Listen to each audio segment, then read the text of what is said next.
So I usually start off with a couple questions I'm gonna ask you. We're gonna talk about before we Mhm. start. So have you watched any of the VODs, streams, or anything like that before? Yeah, I watched one of the VODs. I didn't Okay. watch it all the way through, but I watched like a Yeah, good yeah. chunk of it. Just curious. Okay. Good. Okay, so then you kind of know how the session will go. Um, I'm not sure which VOD you've seen though, because I've started to change up the first session up a little bit. I'm Um, pretty sure it was an Ascendant one, and it was like 2 months back, I think. okay, yeah, yeah. So then you're watching. It was the first session, right? I think so. Okay, yeah, because it's changed quite a bit since then. So what will happen is I'm gonna watch you play one game. Usually it's one game, and we don't talk. You play it out, and then I write notes just around specifics, general notes, and then we get in a custom and go through it. We really break it down. But I started pivoting, not like well, a little bit off from like that deep dive style.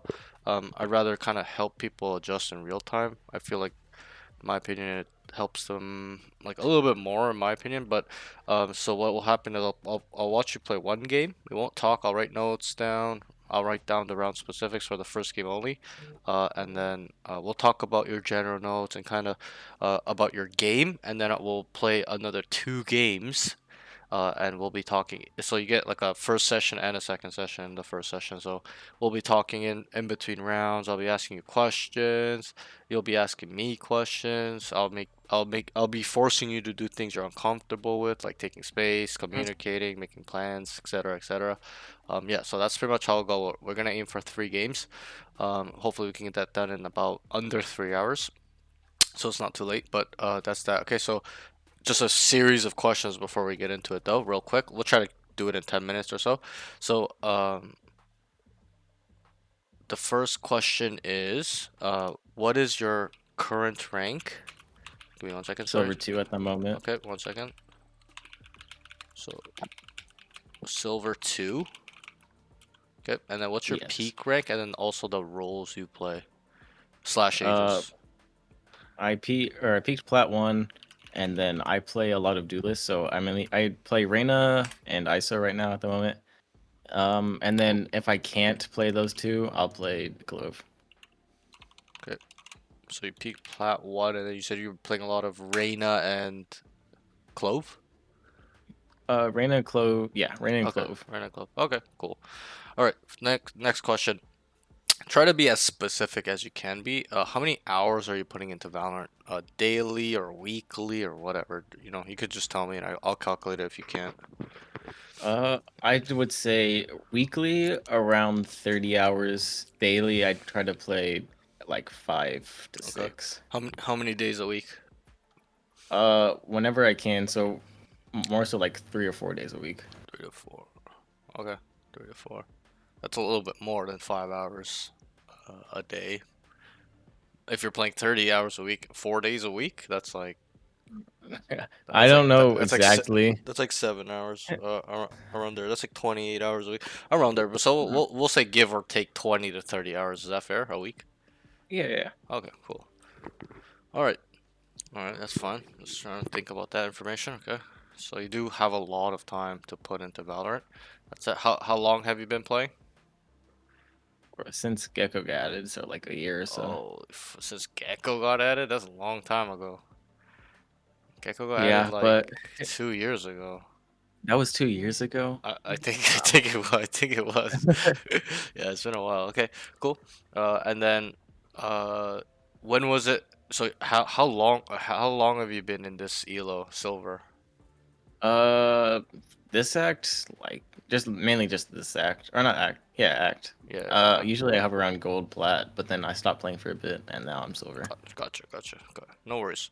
Okay, so then can I ask you the next question? So in terms of your own game, what are your concerns, things you want to work on, things you think you have a problem with? Like, why did you come to me? Definitely positioning. That's a big thing because I'm Okay. always in a position I'm not supposed to be in, and I don't know whether it's a good or bad one. Mm-hmm. I definitely think communication with my teammates. Like, I've been trying to work on it more, like telling my teammates what I need. but it's a big thing for me. Like I don't really know how to communicate with them that well, especially mid round because it's hard for me to like talk while mid round. Okay, so comms and then positioning. Okay. What else? Be as specific as you can be. You should be like telling me anything you have problems with or whatever you've identified by yourself.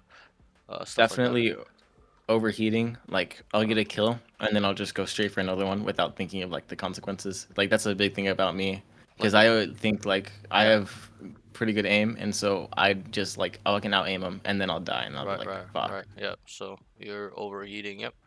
It's like a risk management a little bit there. Okay, what else? Anything else? Anything else Uh, like big things you can think of or small things? It doesn't matter.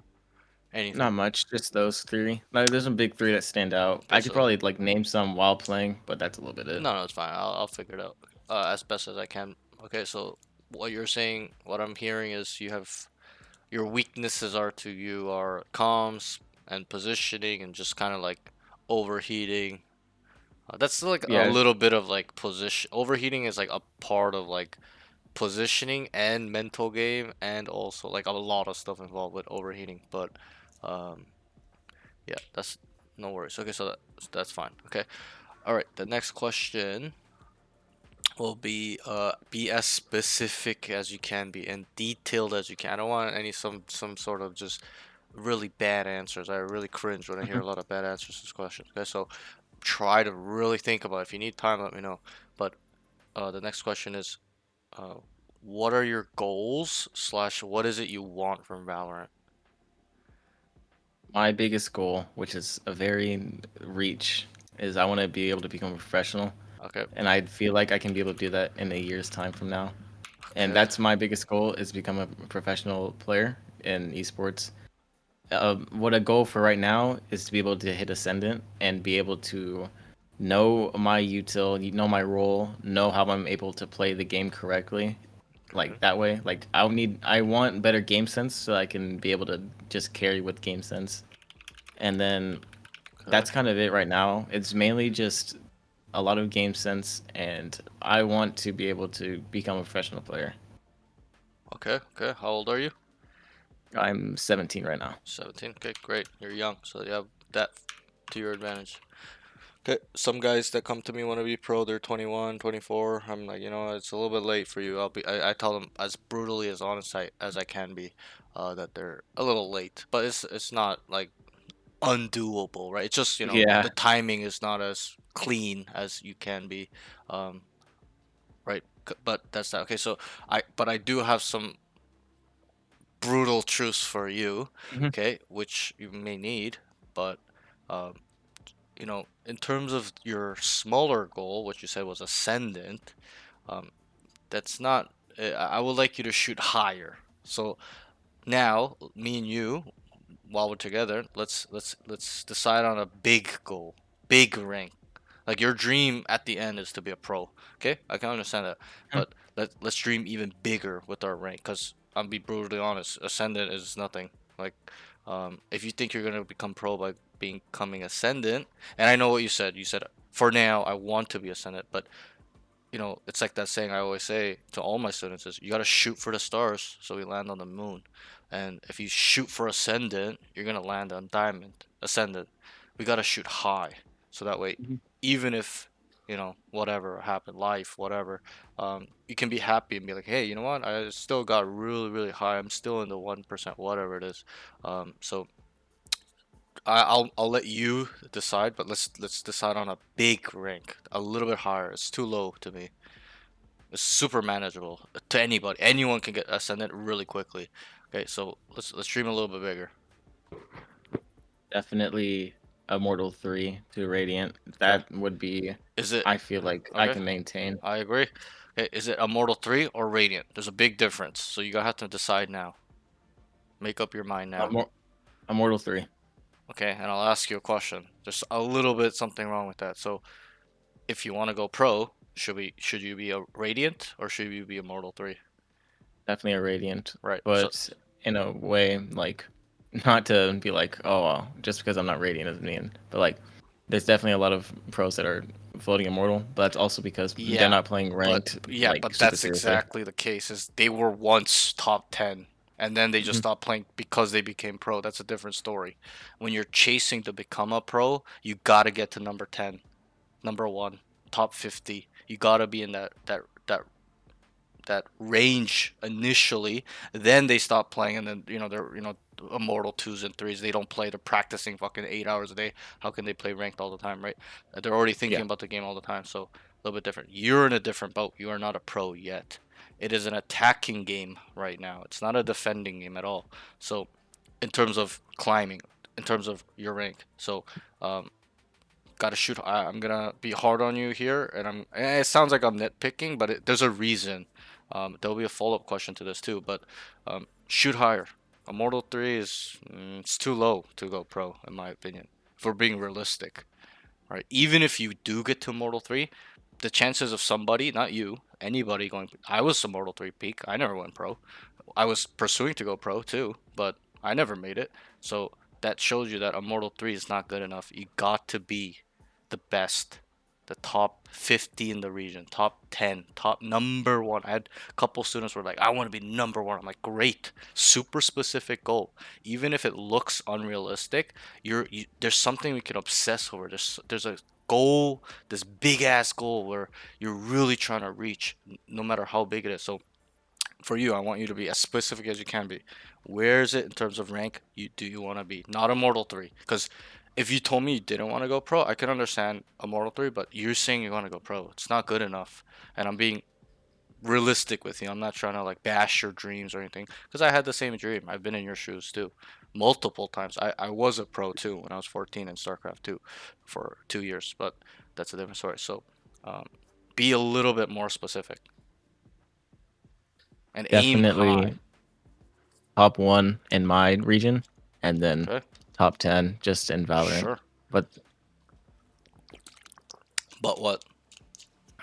never mind. I was gonna say, No, but no, say it. Go that's ahead, say reaching it. too much. But that's reaching too much. But we're It's not reaching. rich. This is what I want. Exactly. But that's exactly you said. Kind of gave the answer away. It's like it's not too. Like you're like it's too much. But that's what I want. It's like yeah, if it's what you want, then you gotta believe it's reachable. It starts with you. That's what you have to understand. Okay, it's really important. I do this to all my students. Not I'm not just trying to bully you or pick at Mhm. you. It's everyone that tells me they're trying to go pro. You don't know the amount of different answers I've heard. I'm like not good enough. Nope, nope. You won't go pro with that answer. Okay, you gotta believe in yourself to be like I'm gonna be the best. Undoubtedly, overwhelming confidence, not arrogance, no ego, just belief in yourself. And that's what I'm trying to instill with you right now is it's not unreachable. That's what you have to understand. It's not unrealistic. What do you think happened to every other pro that went pro? They started at silver too, some of them. Some of them started at plat, diamond, whatever it is. It was unreachable for them too in their minds, but they reached it. Okay? And the goal is to get pro. But one thing I'll tell you, through my experience, you're 17. They're almost 30 now. I was pro once. I tried to go pro 3 more times in Dota 2. I spent 4 years of my life not working, playing Dota every day to go pro. I was top 500 in Dota. I tried going pro in Valorant in episode 5 to 6. Okay, when I was a Mortal 3 peak. Okay, didn't happen. Okay, I tried to go pro in Spectre Divide. I was top 100 when the game came out. I was networking with all the pros. We're building a pro scene. There's a Discord with all the top 200 guys networking. I was a part of that, and the game died. Unlucky. What can I do? Nothing, right? But I was also a pro when I was 14 in StarCraft 2. I don't know if you know what MLG is, Major League Gaming. Yes. Okay, some young guys don't, some do. So that's good that you do. It's like a prehistoric like esports NA thing, right? Like it's like the NA DreamHack, if you know what DreamHack is, right? So, I used to go around and compete there in MLG Anaheim 2012 stuff like that. So, I know what it is to be pro. I know what it is to commit to. That's the big thing I can relate with a lot of my students that want to go pro. It's like I've been there. I've told my parents. Like I come from an Asian background, so Asian household. So telling my parents I want to go pro in a video game is not the right route. You know what I mean? Like they don't Yeah. look at that very like fondly. They look down on that very hard. So I know what it's like to tell my parents this is what I want, and begging them please let me do it, and then they let me do it and fail, and then not achieve it. Right, and they still love me, obviously, and I learn from those times from failing. But understand, it is a very, very, very difficult thing to do. and I want to lay down the law for you now, not to discourage you or to break down your walls or your bubble or a little bit. It's to be real with you, so that way later down this journey that you want to be pro, you don't hit these walls and have these really bad days, really bad nights where you end up just giving up, quitting. And failing and quitting are two separate things too. Giving up is worse than failing. Failing is, you're giving it your all, no matter what's kind of gonna happen, and it doesn't end up happening, right? But quitting is worse. It's just giving up, even if you didn't give it your all. You're like, fuck it, it's too hard, stuff like that. So that's why I tell all my students, especially those that tell me they want to go pro, and it's a lot, that it's not easy and you gotta commit. It's a commitment now. It's not you saying I want to go pro and that's end of story. You've got to commit. You've got to live this dream. You've got to take action every day. And I'm telling you right now, 90% of people that tell me that they want to go pro won't go pro is because, and why is because they only just say it. They just talk the talk. They're not willing to walk the walk. They're not willing to have sleepless nights, grinding aim trainers for 2 3 hours a day every day, range for an hour 2 hours, playing 18 hours a day. They're not willing to do that. They're not willing to take accountability and improve and grow and stay level headed, not grow an ego, etc., etc. So understand that those that want to make it or do make it pay a big price. So just kind of keep that in mind. I'm not trying to bash your dream. I think I honestly respect your dream. Because I've lived it multiple times. I've been in that shoe, so I know those feelings, that fire within you to compete, to be the best, to be on stage, etc., etc. So just trying to help you prepare for that mentally, that journey, because it's not easy. It's gonna be there's gonna be so many bad nights you don't even know. You're gonna be crying. You're gonna be questioning yourself. There's gonna be self-doubt. You're gonna feel like it's too hard. You're gonna feel like giving up. But those that make it are those that don't quit. They go to the end, no matter how long it takes. So I would like you to keep that in mind. If this is truly your dream, actually, like I'm being serious, like 100% your dream, and I know it is, but only you know that. Okay, if it's actually your dream, then you gotta do whatever it takes to make it happen, because it can't just be talk. It's got to be walk as well. And I'll give you another little bomb. Okay, you're very far, my friend. Okay, in terms of rank, not skill. I'm not saying your true skill you're not able to, or your potential, but where you are right now, currently, is very far, and that's fine. I started in silver too, as well, silver as well. Okay, so, and I got to immortal, and I'm not the smartest guy. I'm not the most mechanically gifted. I'm not the fastest guy, but I know how to game at a high level by using my brain, using my intuition, staying level-headed, etc., etc. Outplaying people is fun, right? So understand that. Okay. So any questions on Yeah. that note? Anything like that? No, I Okay. don't know. I mean, the only thing is like, this is my dream, and Okay. I'm willing to pay that price. And great. I'm glad you're telling me that. Okay. Just really dig deep, bro. That's one thing I'll say, because you don't want to end up like me, where there's regret every day, like, oh fuck, what could have been if I just kept going. Fuck, I shouldn't have quit, man. These guys that I know that I was playing with, that were around in my esports friend group or whatever, like the high level community. Some of those guys went tier 1, tier 2, and they're making, they're known in the Dota 2 space or circa, some of these top 50 guys, like, that shit just fucking eats at me every day. I'm like, fuck, bro. That could have been me too. When I watch VCT too, I'm like, fuck. If I just stayed with it for another 2 years and didn't quit for 2 years from episode 6 to episode 9, I probably would have went pro if I just stuck with it. But I quit. It just eats. I'm like, fuck, bro. And I feel washed, right? But um, it's just kind of really important that you just really kind of understand this journey that's about to happen, because you're at the start of it, right? You're not near the middle, you're not near the end, not even close. You're not even at the start. You're just starting. So um, just understand that it's a big. Just one thing I'll say is just trust the process. There's gonna be a lot of days where you feel like the improvement's not coming, but it's coming. It comes 1% at a day minimum, and that's all you need to really for it to compound and for you to become a beast.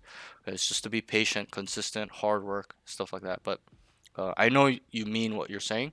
just really want you to focus on this mental side of it because that's what it is. In terms of being a pro, being the best, being known, competing at a high level is all mental. It's not about your mechanical skills at that point anymore. Okay, what separates Aspas from Demon 1 isn't mechanical. They both are same mechanical. If anything, I believe Demon 1 is better mechanically, but it's your brain. It's your knowledge, your game sense, your intuition, outplaying, thinking on multiple layers, thinking 5, 10, 20 steps ahead of the enemy players, not just being one step ahead or reacting. Okay, so that's one thing you also have to understand. But we're getting a little bit deep into it a little bit, so that's fine. Hmm. So go ahead and queue. We'll get started. So this first game, you'll play. We'll talk. Like it's not like I'll be fully silent like the VOD you saw me, which I used to do. Um, we'll talk when there's funny moments and stuff. But why I Yeah. don't talk in the first game is because I really want to evaluate your game without me helping you. Because if you were playing and I was just like telling you what to do and what you could adjust on, it's like for the first game I'm saying like I wouldn't Hmm. really get to see what kind of player you are. So Match that's what I found. want to see. I want to see how you act, especially when the game is hard. That's what I tell all my students. I want to see how you play when the game's hard, not when it's easy. And you got good Yeah. teammates. You got it's 13-0. I want to see when it's 8-11, 7-10. What are you gonna do? How do you respond, right? Because that's what pros do. When they're down, when they're losing, they respond. They don't just give up because it's fucking 9-11. Up GG go next like our ranked games, right? Ah, fucking GG Def F, boys. They don't do that, not even close. It'll be 2-11 and they won't give up. And that's the mind of pros, right? You're from Hmm. America, I'm guessing? Yes. Right, and it's the same thing. And I'm sure you watch NFL. Americans are big NFL guys. I'm a Canadian, but Cover me. I've been an Hmm. athlete my whole life too. But played football here too in Canada. But um, it's the same thing in the NFL. You think Tom Brady's gonna give up when he's down at halftime in a Super Bowl or any playoff game? Probably not. That guy is fucking locked the fuck in, thinking on what he can do to adjust to the defense, etc., etc. So that's the mind I want you to adopt. I'm not saying be Tom Brady, but adopt that mental fortitude where it's like, I don't give a fuck what's going on. I'm gonna win this game even if I'm losing. I'm gonna take it over, right? And that's what the best do. So kind of keep that in mind. Okay, I'm just giving you some tips here for mental game. But Yeah, I get you. I get you. Well, on a good note, this is my favorite map, so good, I good, might be able to do good. good. And just for future reference, whether you keep getting coaching from me or not, I would like you to become a player where it doesn't matter which map it is, what Hmm. side it is. You're just like, oh, I know what side, I know what to do on any map, any site, any part of this map, any map. Okay, I need you to be that confident because most people, 99% of people, especially when they do coaching with me, they're like, oh, this map's my worst map, etc. Oh, I hate this. I can't do. I do shit on that. It's like, okay, if you talk like that, you're probably gonna play like shit like that. But you gotta be confident in all the maps because you want to be a pro, right? So start now. Hmm. Make sure no map is your best or worst. All of them are your best. That's how you have to think about it.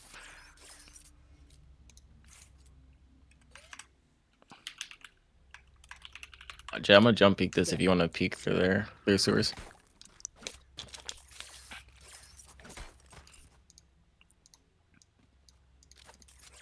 Or not. That works too.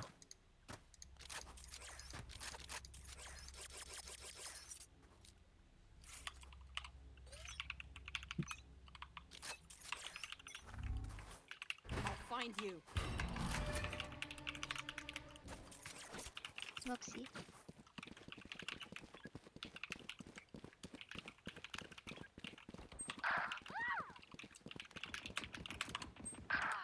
Sage grass, one on C.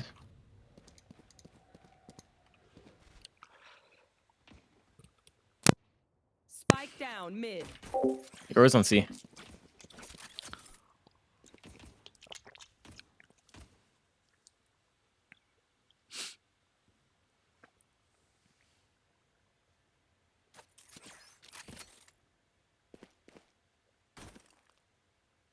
Enemy C.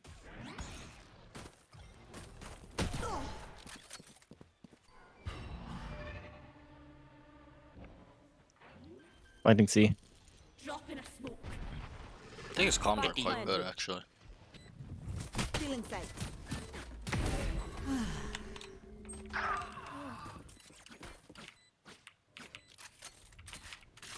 Last player standing. CT.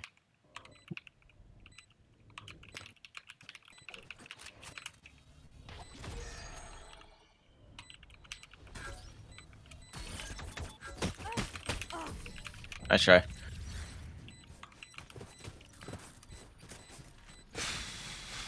Their cipher knows too much.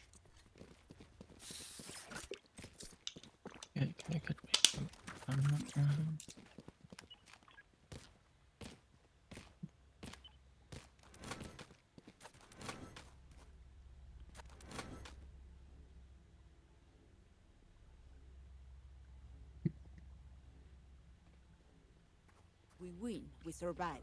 Is chat here? No chatters? GG. Your flash A.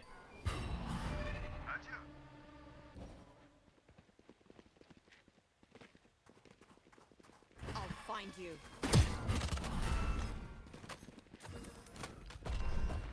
Reloading.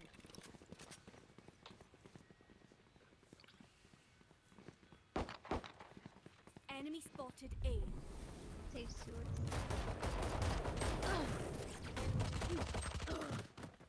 52 Sage.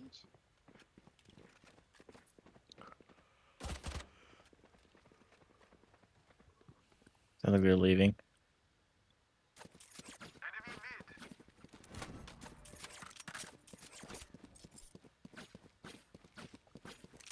Going C.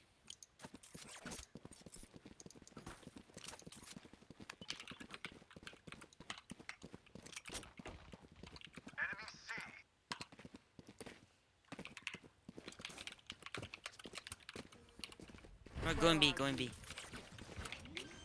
30 seconds left. Spike planted.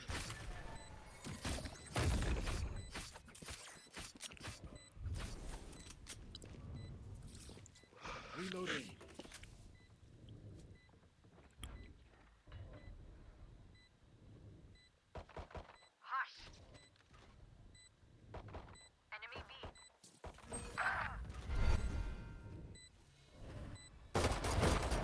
Last player Oh, standing. that's so, Yikes. so unlucky. Oh, good save.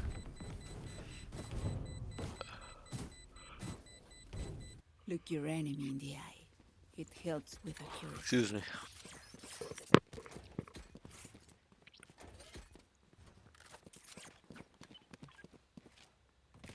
I'm gonna go see this time.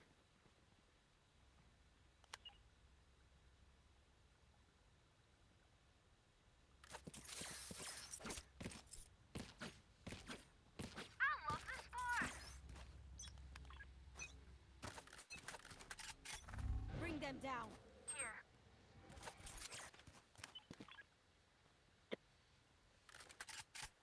Trap destroyed.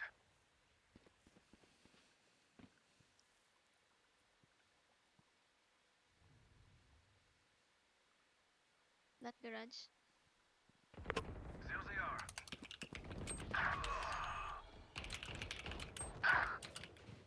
Spike down. C. My god, I suck. You're in garage. Cutting their vision. Find that box. Spike planted. Drop in a smoke. Cutting their vision. Last player standing. One enemy remaining. Long. 4 bullets. No peeking.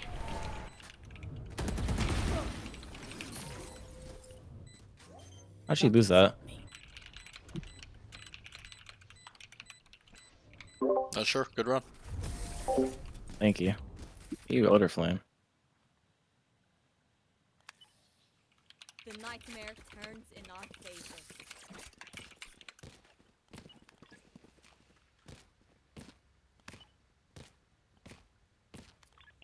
Probably gonna go A this time.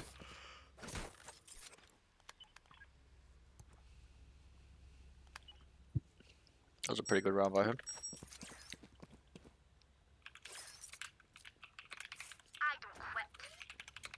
Can somebody play Heaven?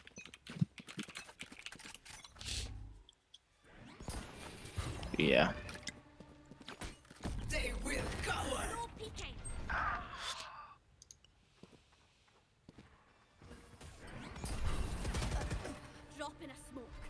Should I pushed out that far?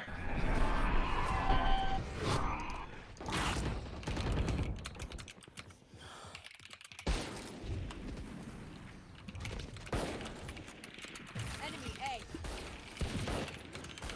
Reloading. Spike planted. Last player standing.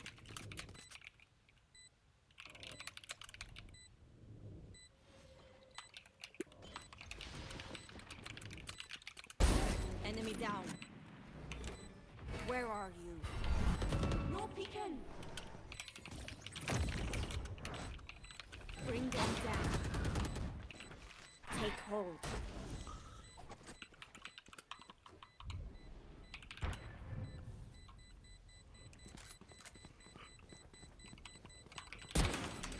One enemy Sorry, guys, remains. I'm yawning like crazy. Any chatters in the chat?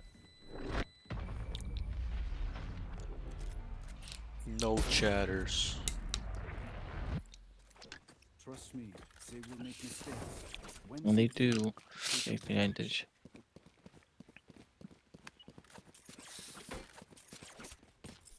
Okay, push me in the back.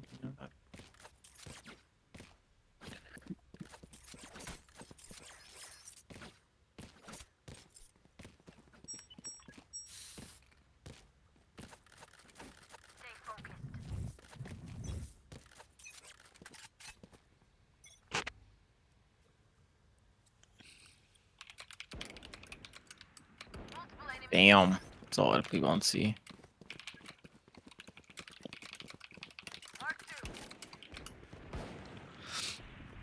Spike down. C. Almost just sold that. Kill my ally. And I'm out. Oh, she got a kill. Are you kidding me? Garage. Too long.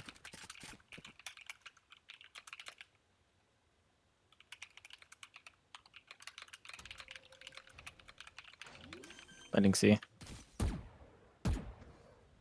Spike planted. Still in sight.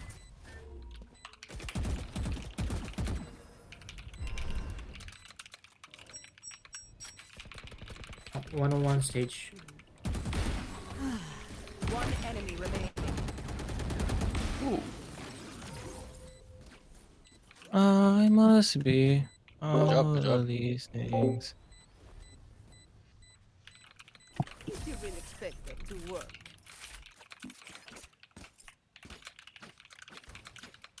One bullet per enemy. Nice swing Be there at the last kill there. Very nice swing. Thank you. Nice poppin'.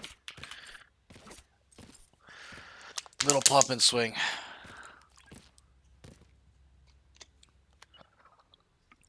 I'm surprised you lived through that, to be honest. But I'm be honest too. like, I don't know how Um, you live, but we'll take I don't it. know why they clove just insta crouch. Like I was Yeah, like, okay. I think you just outplayed them all. To be honest, they're lost.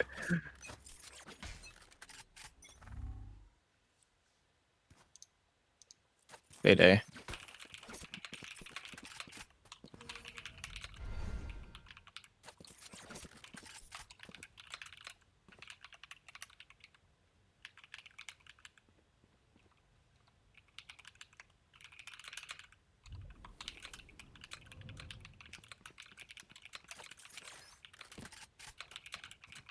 Walking up A. Cutting their vision. Damn, Bucky. Sure. Mark 3. Bring them down.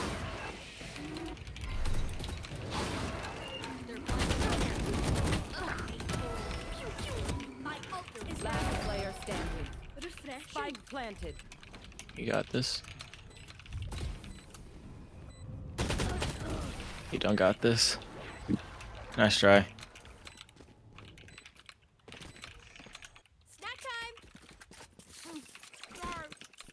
About enough for me.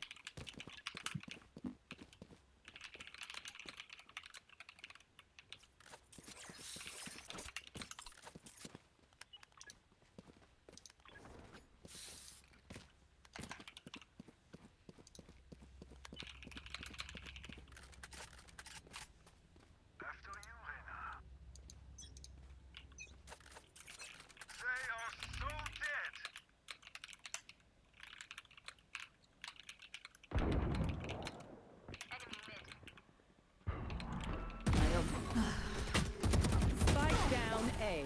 Yikes. Oh, spike. 104 euro, by the way.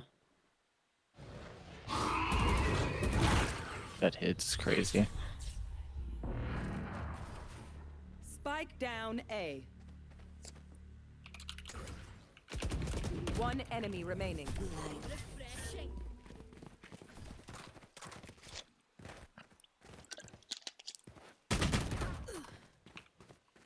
There he is.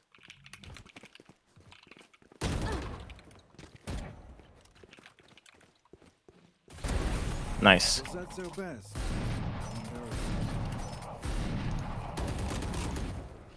Reyna, I must say how nice it is to work with you. Need It a is drop. so hard to find partners. Yeah, bot chamber. Okay. Thank you. Thank you.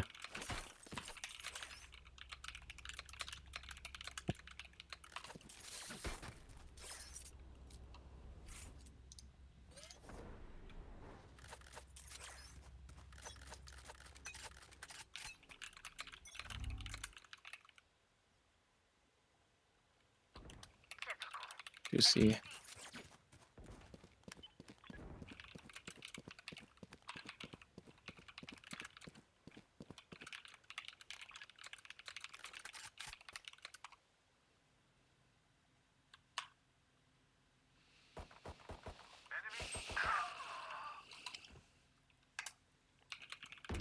You will not kill my allies! Cutting their vision.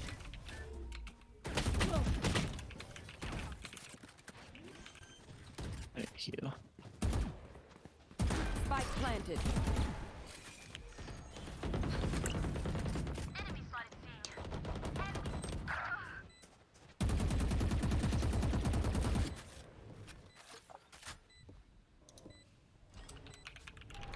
Last player standing. Still in sight.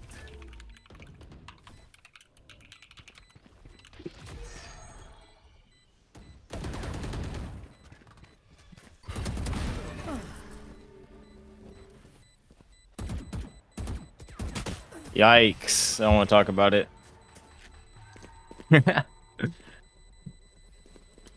One downside to being immortal. I can't Can't play stay dead.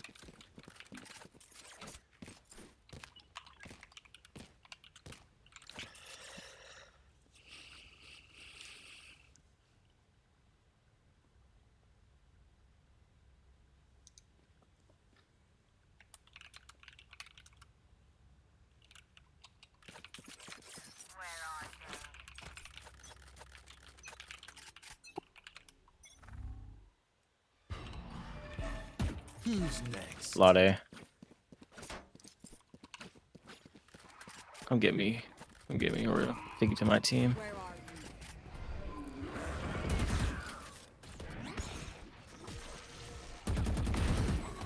Idiot. Spike planted. Face your What off, fear! man?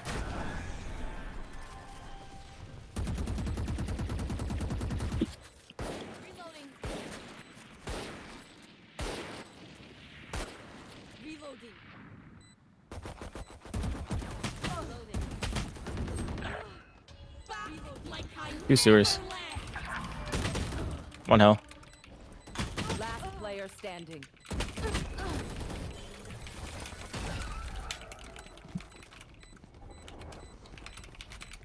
The The enemy only looks composed. Their hearts tell a different story. No. Why would we SF? We're down like 3 fucking rounds. Okay, I'm quite interested to seeing his attacking side. Overall defense, pretty, same stuff.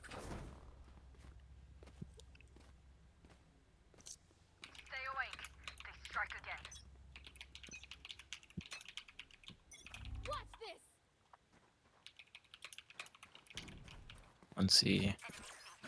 Surprise, motherfucker. Hazy OCE, thanks for the follow, man. Appreciate it. What's up, bro? How are you doing?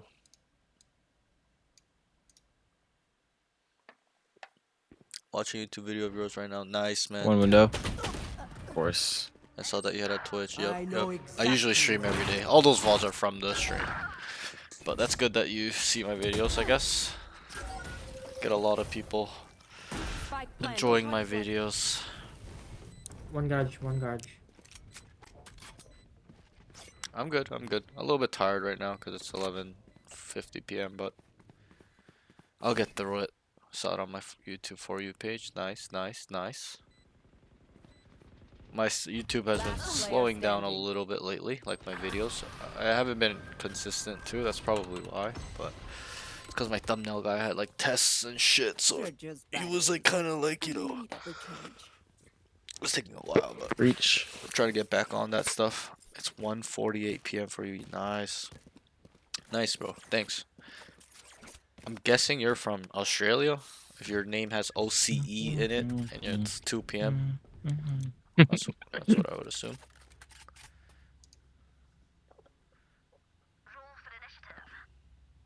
Yeah. Nice. Just wait. I'm waiting. Oops, I missed round 10.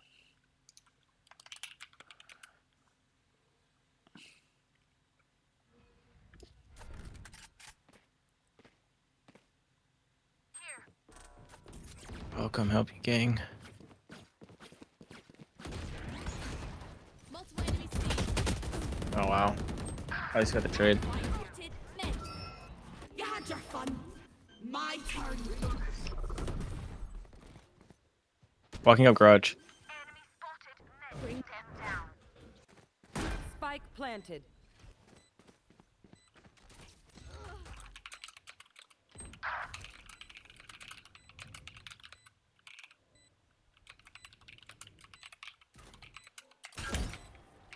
Last player Yeah, I was about to standing. tell her smoke off main so that they would have thought that she was main. But too late. Interesting. Last Interesting. round before the switch. Spend everything. Don't be cheap. Yes, sir. Chamber, sir.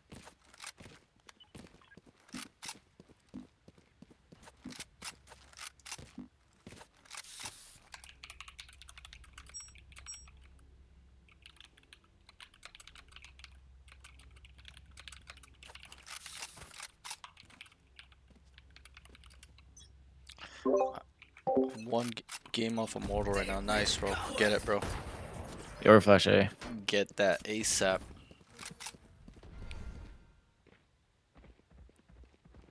Where are you? Face your fear. Okay, cool.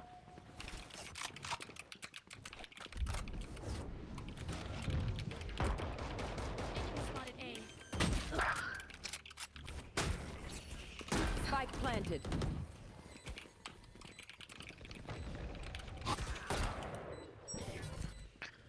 That's that, bro. Okay. Last player standing. Duck.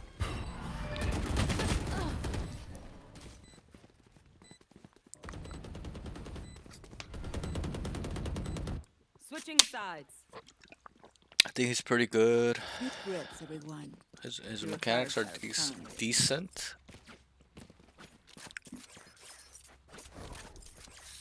He's having some game sense issues though.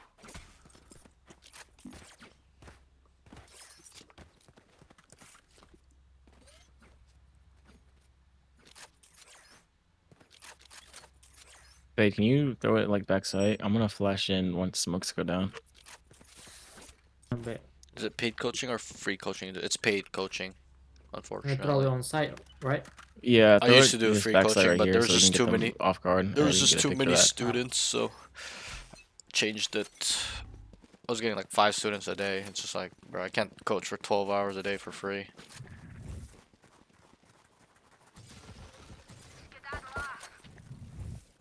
Valid. So I'll get on.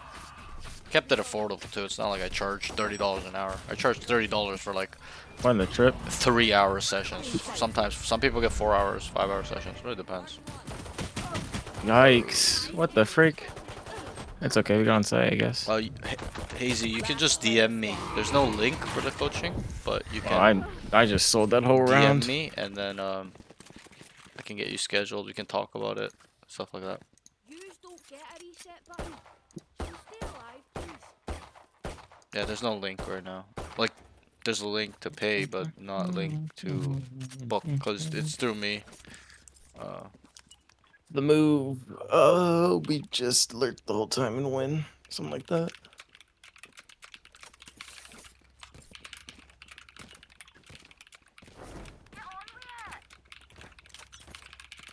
Jet's got C. I'm gonna work B. If I drop the prime sub, could I get coach for 1 game? Fades on B. You might as well just pay for coaching at that point. It'll be way more worth it. Dude, bro, what is dude keep walking on?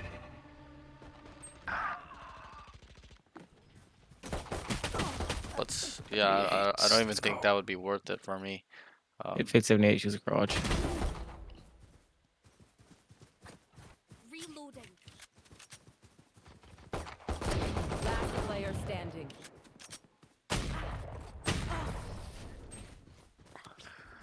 Okay, let's try going C garage. Get back up. Was Cypher C that round? Nice. Okay. So you knew we were gonna go C after losing A, so he's gonna be like, oh, they're gonna go back A because they almost won that. So we should probably go C. We could try C again because I think he's gonna be playing A again.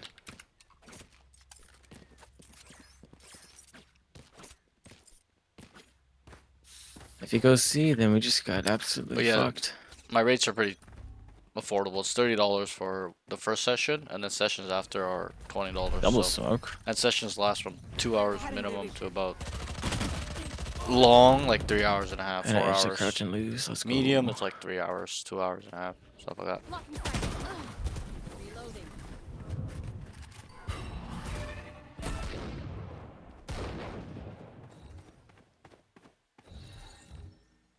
No peeking. Yep, not gonna lie, this is pretty GG. Surprise, motherfucker.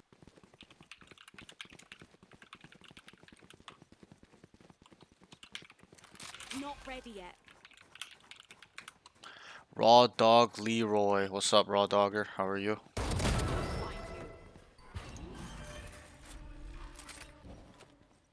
you. Spike planted. Bring them down. Drop in a smoke. We'll catch them.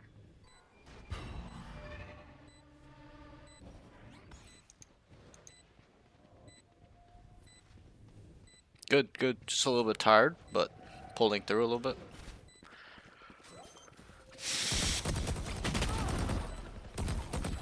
On the spike. Last player standing. NT. Okay. You from EU or NA? I'm from NA, my friend. My ult Match is ready. point. Make their fear your weapon. Or use a gun. Whichever.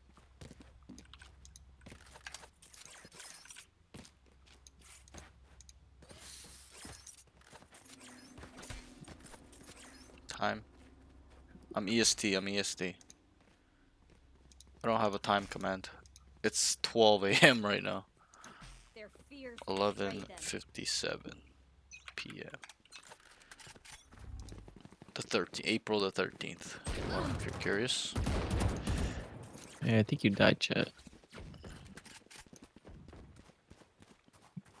I'll find you. It is 6 Oh, a.m. cool. for me. Ah, seems like you are from EU, my friend.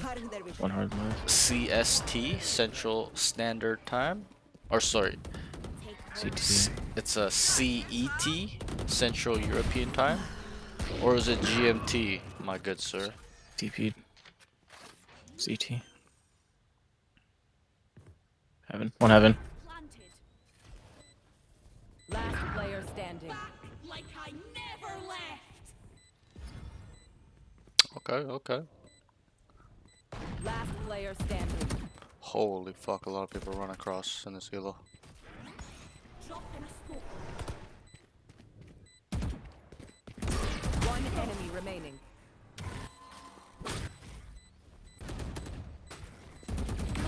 Nice.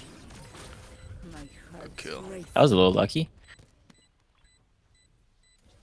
Reina, what you just did, je n'en reviens pas. I cannot believe it.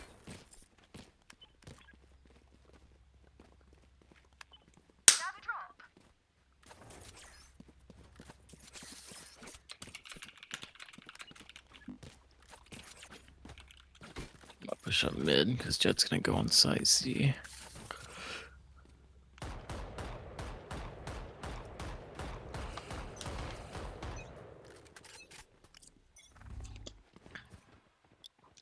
Drop in a smoke. They will cover.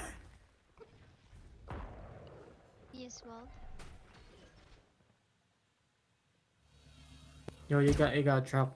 Come on. See nothing. Oh, no. No peeking. Let's go A Clove. Spike down. Attacker spawn. There's one garage still. I mean, there's probably gonna be two A. It's gonna rotate through CT.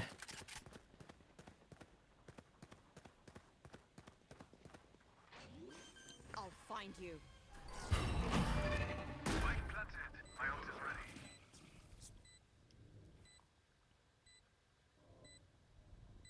You will not kill my That was allies. mid.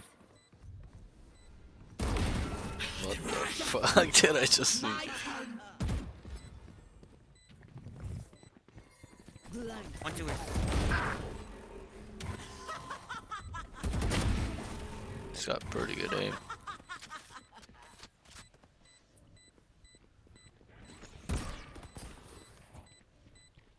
One enemy remaining.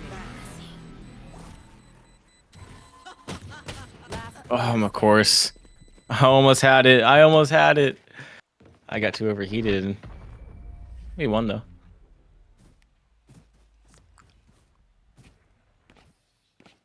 I'm amped. Let's go. I got things to do. Or I just threw out the love of my dreams. They are so dead. This is winnable. See, Jet's got some kills now. We're doing it. Jet was gonna op. All right, muckers. Okie Off we doke. go. Bring them down.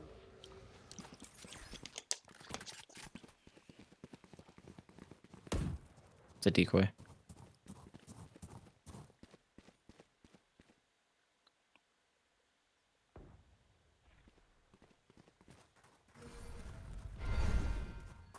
I knew it.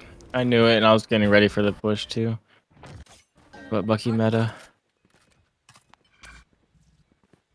my ult ready. Oh well, unfortunate. Cypher's on C. Or he's a setup C.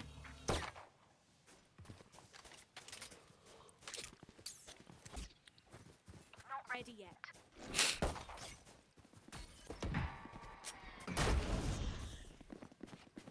Oh, Timber should go long. One garage. Yikes. Jet, this one garage. Spike planted. Now take them. Face your fear. Last player. Got one flank. Yeah, I Yeah, know. GG. Yeah. GG. So I I'll look, just you should have won us some more rounds there. Defenders all good. win. I don't think it's solely your fault that you guys lost or anything like that. A little bit of unlucky. The team's a little bit terrible, but it's fine. Yeah. We'll take it happens. Okay. So Only 16. uh, we'll just briefly talk while before we continue. Okay. So I will. Well, let's break down your general notes. Okay. So I will start with. Okay, so I will start. Some will have a lot, some won't. Obviously, it's one game that I observed, right? For now. Hmm. But this is what I took away from these games. From this game. Sorry. Okay, so let's start with your comms. So I wrote can feed. So this is a pro. So can feed info quite well. Specifically, like specific and detailed is what I meant. Um, round one, and this is where I kind of got the note. Was calling bomb is down. You're like, oh, bomb's down, guys. Okay, that was good, but I'll ask you a question. How often were we communicating? Not very often. Not very often. And I can understand why teams not talking too. I've gone the whole dictionary of excuses on why we don't calm like low level guys where I ask them why are we not communicating and they're like my team's not gonna listen this and that. I've heard everything. Okay, there's no excuse though to me. Okay, I don't care if they're gold, you're in silver, they are not listening, they're not playing with you. Try your best, communicate.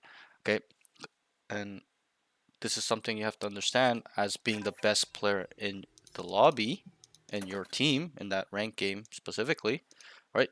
Will the best player in the team or the lobby stay quiet doing nothing if when he knows he's the best, or will he be directing them, communicating, making sure there's some rapport, building team synergy, trust? Which option do you think he'll be doing? Definitely the second one. Right, and it's very self-explanatory. He's gonna be doing that second one. So I want you to adopt that mindset. You're the best player on your team. I believe that. You need to believe that. If you know that, then you gotta direct them because they're fucking clueless. Your teammates are clueless and they don't know. And that's why most people generally don't communicate, don't talk, don't do, whatever, but they listen. What you have to understand is most of the time from my subjective experience, they when they don't communicate, they still listen. You don't know how many times on stream I tell my students, "Are they listening?" They're like, "Yes." And they're like, "But they're not talking." I don't care if they're not talking. They're listening. So be a leader. They're gonna listen. They're looking for a leader.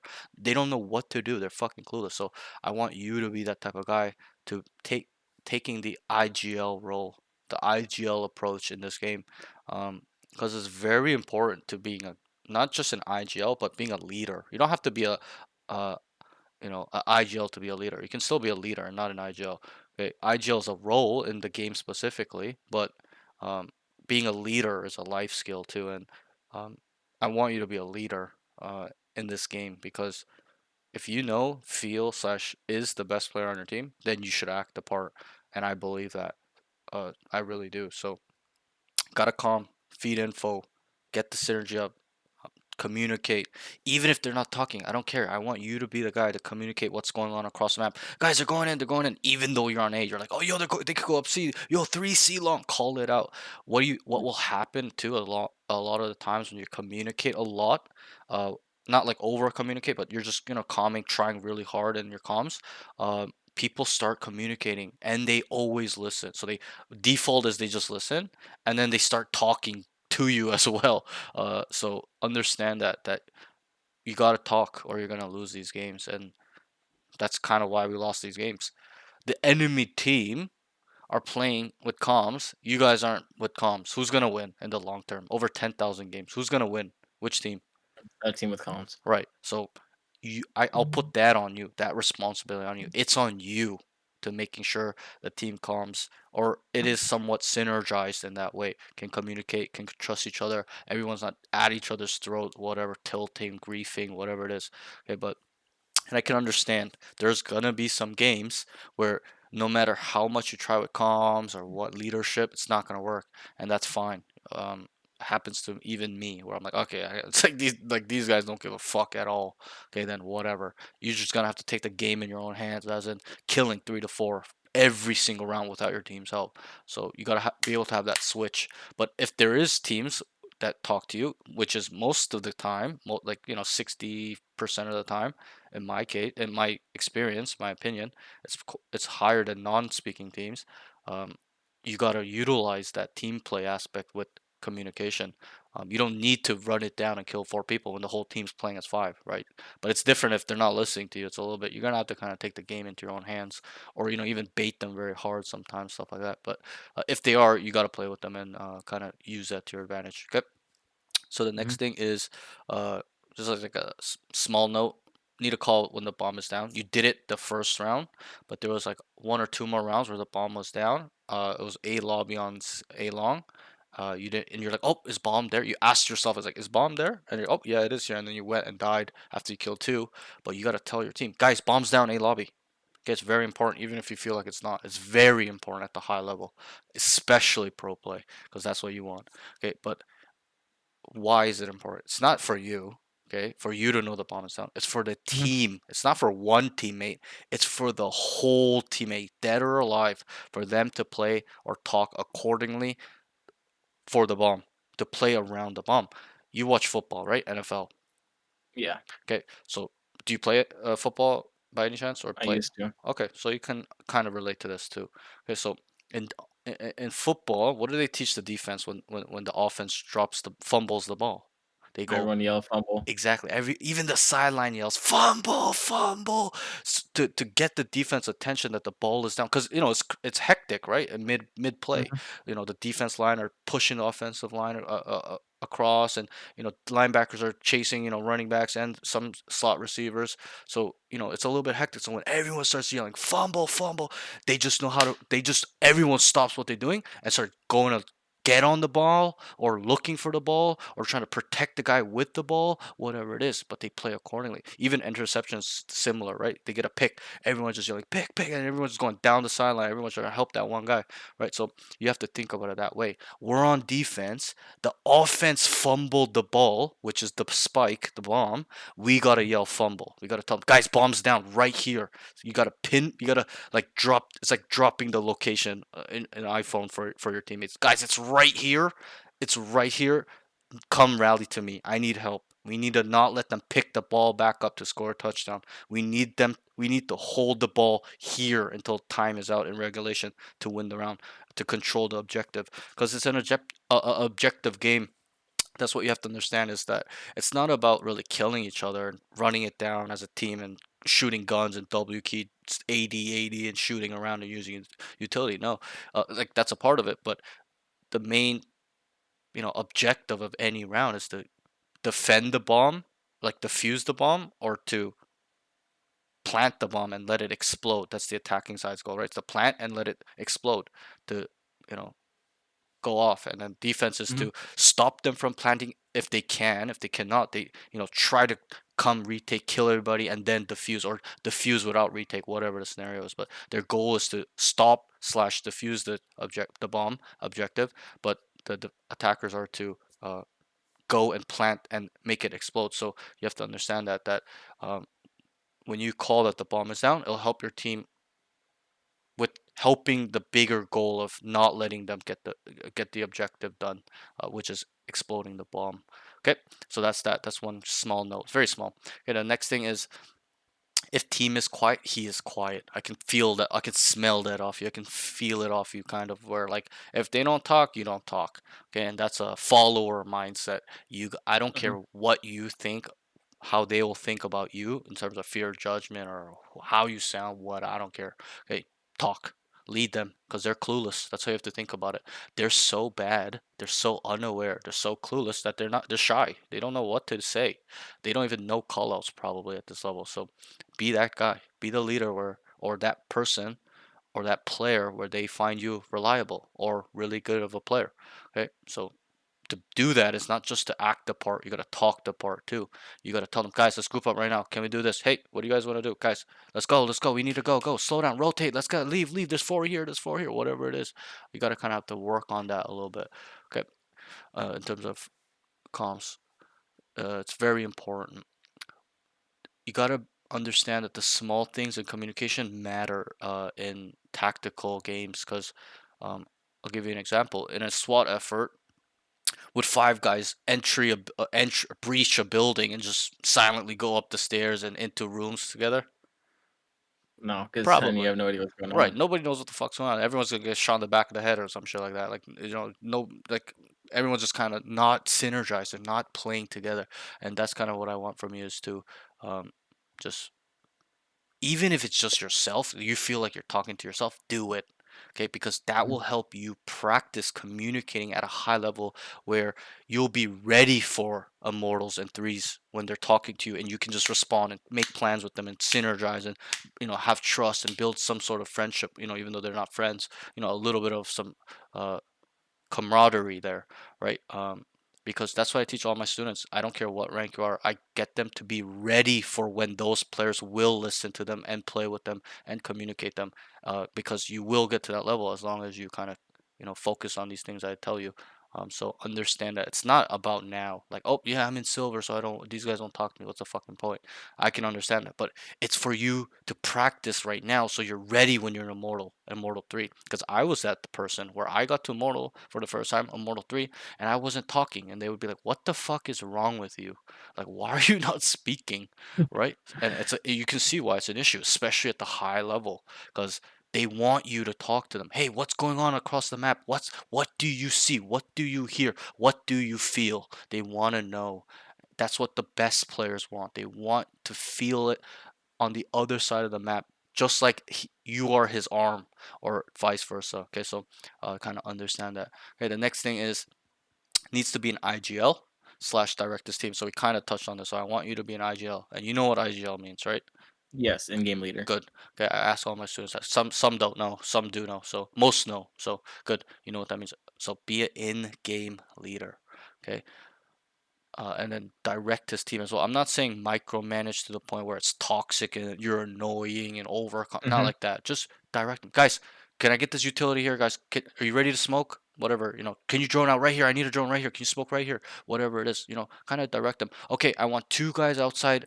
Let's fake A. I want Jet, Sova, A lobby, smoke the cross. Sova's gonna go short. He's gonna start droning up. I want Cypher to sit mid, hold the walk downs, and I want me and one more guy. We're gonna sit outside C. We'll slowly walk up once they start contacting A. Right? It's a little bit of managing them, I should say, not directing them, but like managing them, like being like their not like their boss, but just showing them the right, like kind of where to go and place and stuff like that. Kind of think about it in a football point of view, where a coach in Hmm. practice on an offense or defensive level, he's like, stand here, sit here, go here. The route needs to be like this. The holes over here. The route is whatever. Like he's kind of managing the students, the players, right? So that's kind of how I would like that. They'll say, no, no, no, you got to block here instead, or stuff like that. So I want you to kind of be that type of person. I'm not saying be a coach, but just manage them where they're gonna help you. You're setting up the team, and you're helping set up the team to set up you, because you're a duelist, right? So um, understand that it's really important that you can do that, and that's the beauty of ranked is anybody, any role, any age, any agent can be an IGL. It doesn't matter if you're a duelist, controller, initiator, and that's the beauty of ranked. Traditionally, it is uh, a role usually that's controlled by controllers, sentinels, and initiators and pro play. But in ranked, anyone can do it. And um, in ranked, the pros, the best players, they all direct their teams and make sure that they're on top of them. Like I know it's like babysitting. They're like babysitting them, but that's how you win. That's how you win. That's the only way you can really win, because it's 5v5. If it was 1v1, I would have to manage anybody but myself, right? But it's Hmm. 5v5. There's gonna be people you're gonna have to babysit. So just understand that a little bit. Manage them productively, not unproductively, like toxic. Just productively. Okay, let's move on. The next thing is not making plans on attack. I know there weren't many rounds on attack, but I'll ask you, how many times did you make a plan with your team? And I already It know the was answer to this question. one time was a definite plan, and then Sure, kind of two when I told them I was like, yeah, I'm gonna go see. We should go see. sure.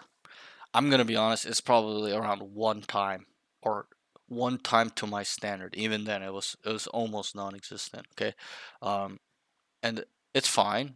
You'll learn. You're learning right now, but it's really important that we plan on attack, and I'll show you how to in a bit once I get there to that note. But um, it's a multi-step process, but it's really important that you can get to that step.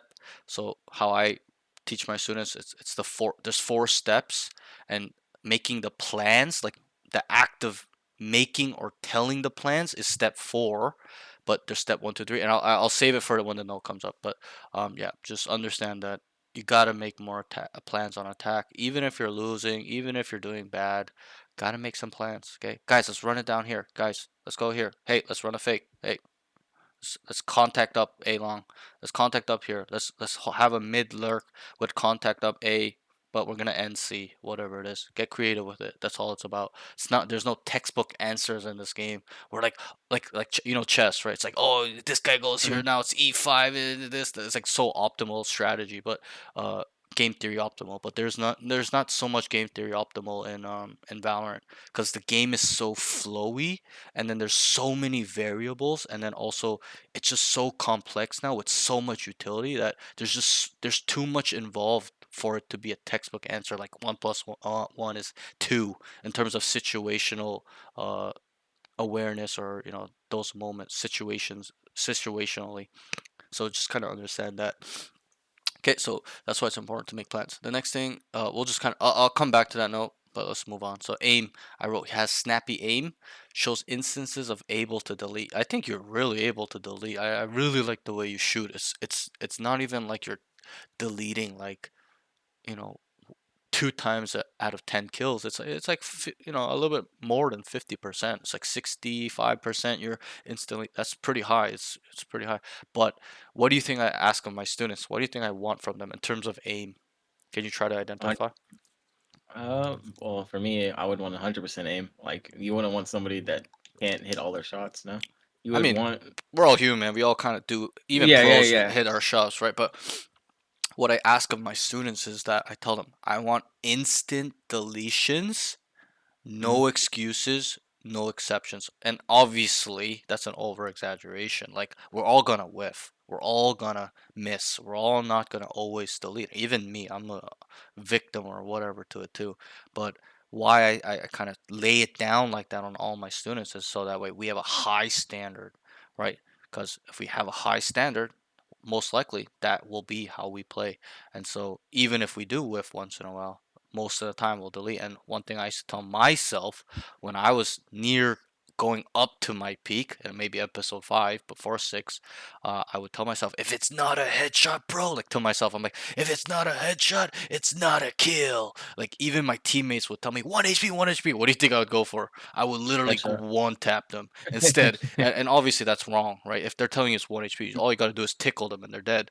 But that's just how much I obsessed it over deleting people at that time, that I didn't care if they're 1 HP. I still went for the headshot. So and I'm not saying you should do that in the instance where they're 1 HP, but I want you to adopt a mindset of being like, I need to instantly delete these guys, no question. Like you need to fiend over headshotting people, and this is what I used to do too. Like I have a quote in all my socials. If you look at my YouTube, Instagram, whatever, in the bio, all of them say headshots give me dopamine, right? And it's because it's true. How good does it feel when you get a headshot or a one tap instantly? Yeah, it's amazing. Like, Feels yeah, it feels really good. It feels amazing. It's better than sex sometimes. You're like, oh fuck. Especially when you get like four insta taps, like really crispy, hectic round, like a high level game. You're like, whoa, that was clean, right? But that should be the standard. I want you to obsess over headshot instant deletion, which you already have. I'm not saying it's the ground level. It's just if you it's already this good, I want it even fucking better. I want it so mhm. fucking elite. I want it never ever missing on the instant delete, stuff like that. And I think this is one good thing that we can take away in your game that will be a big benefit, that you have pretty good aim right now. Obviously, you're plat as well before. You're playing with silvers, like they're going to get dumpstered. Obviously, there's a big skill discrepancy from plat to silver. Even if you're wash or not wash, whatever, it's a big skill gap. So understand that. But yeah. I think this is really good. Just keep and we'll talk about your aim mechanic stuff at the end in terms of like what you're doing, your range and routine. I can show you stuff like that. Okay. The next thing I wrote is you have pretty good crosshair placement. I didn't really have an issue with your crosshair placement. Even most of the times, people are pretty good at crosshair placement when they know people are around them, but when they're rotating, it's usually really low. But when you're rotating, it was still pretty good. So I didn't have too much issue with your aim. I think your aim is definitely your strongest trait out of all of these. But again, I tell all my students this. I've told them from any VOD you go to in the beginning when we talk about aim, I bring up this point that aim is nothing compared to every other category. So there's 5 categories, right? Comms, aim, utility usage, movement slash positioning, and then game sense slash mental game. There's 5. Those are the 5 main umbrellas that I think about, and obviously there are 5 subcategories within those umbrellas, things that I'm not specifically naming, but understand that aim is secondary to all 4 other categories. So if aim is a fifth of these, the 4 other ones outweigh aim by 10 times. And it's really important that you get your utility usage, comms, movement, positioning, game sense, mental game at a 10 out of 10.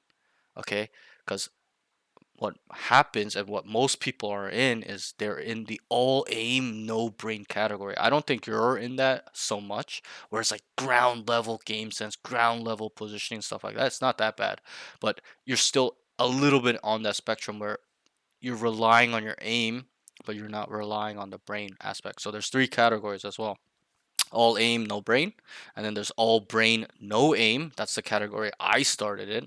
I had no mechanical skills at this game when I first started. I was so bad. I was always bottom fragging 5 and 20, 5 and 30 every game. Just playing Sage Cipher for the first 2-3 months, just playing my role, defending sites, lurking, throwing slows, shit like that, healing.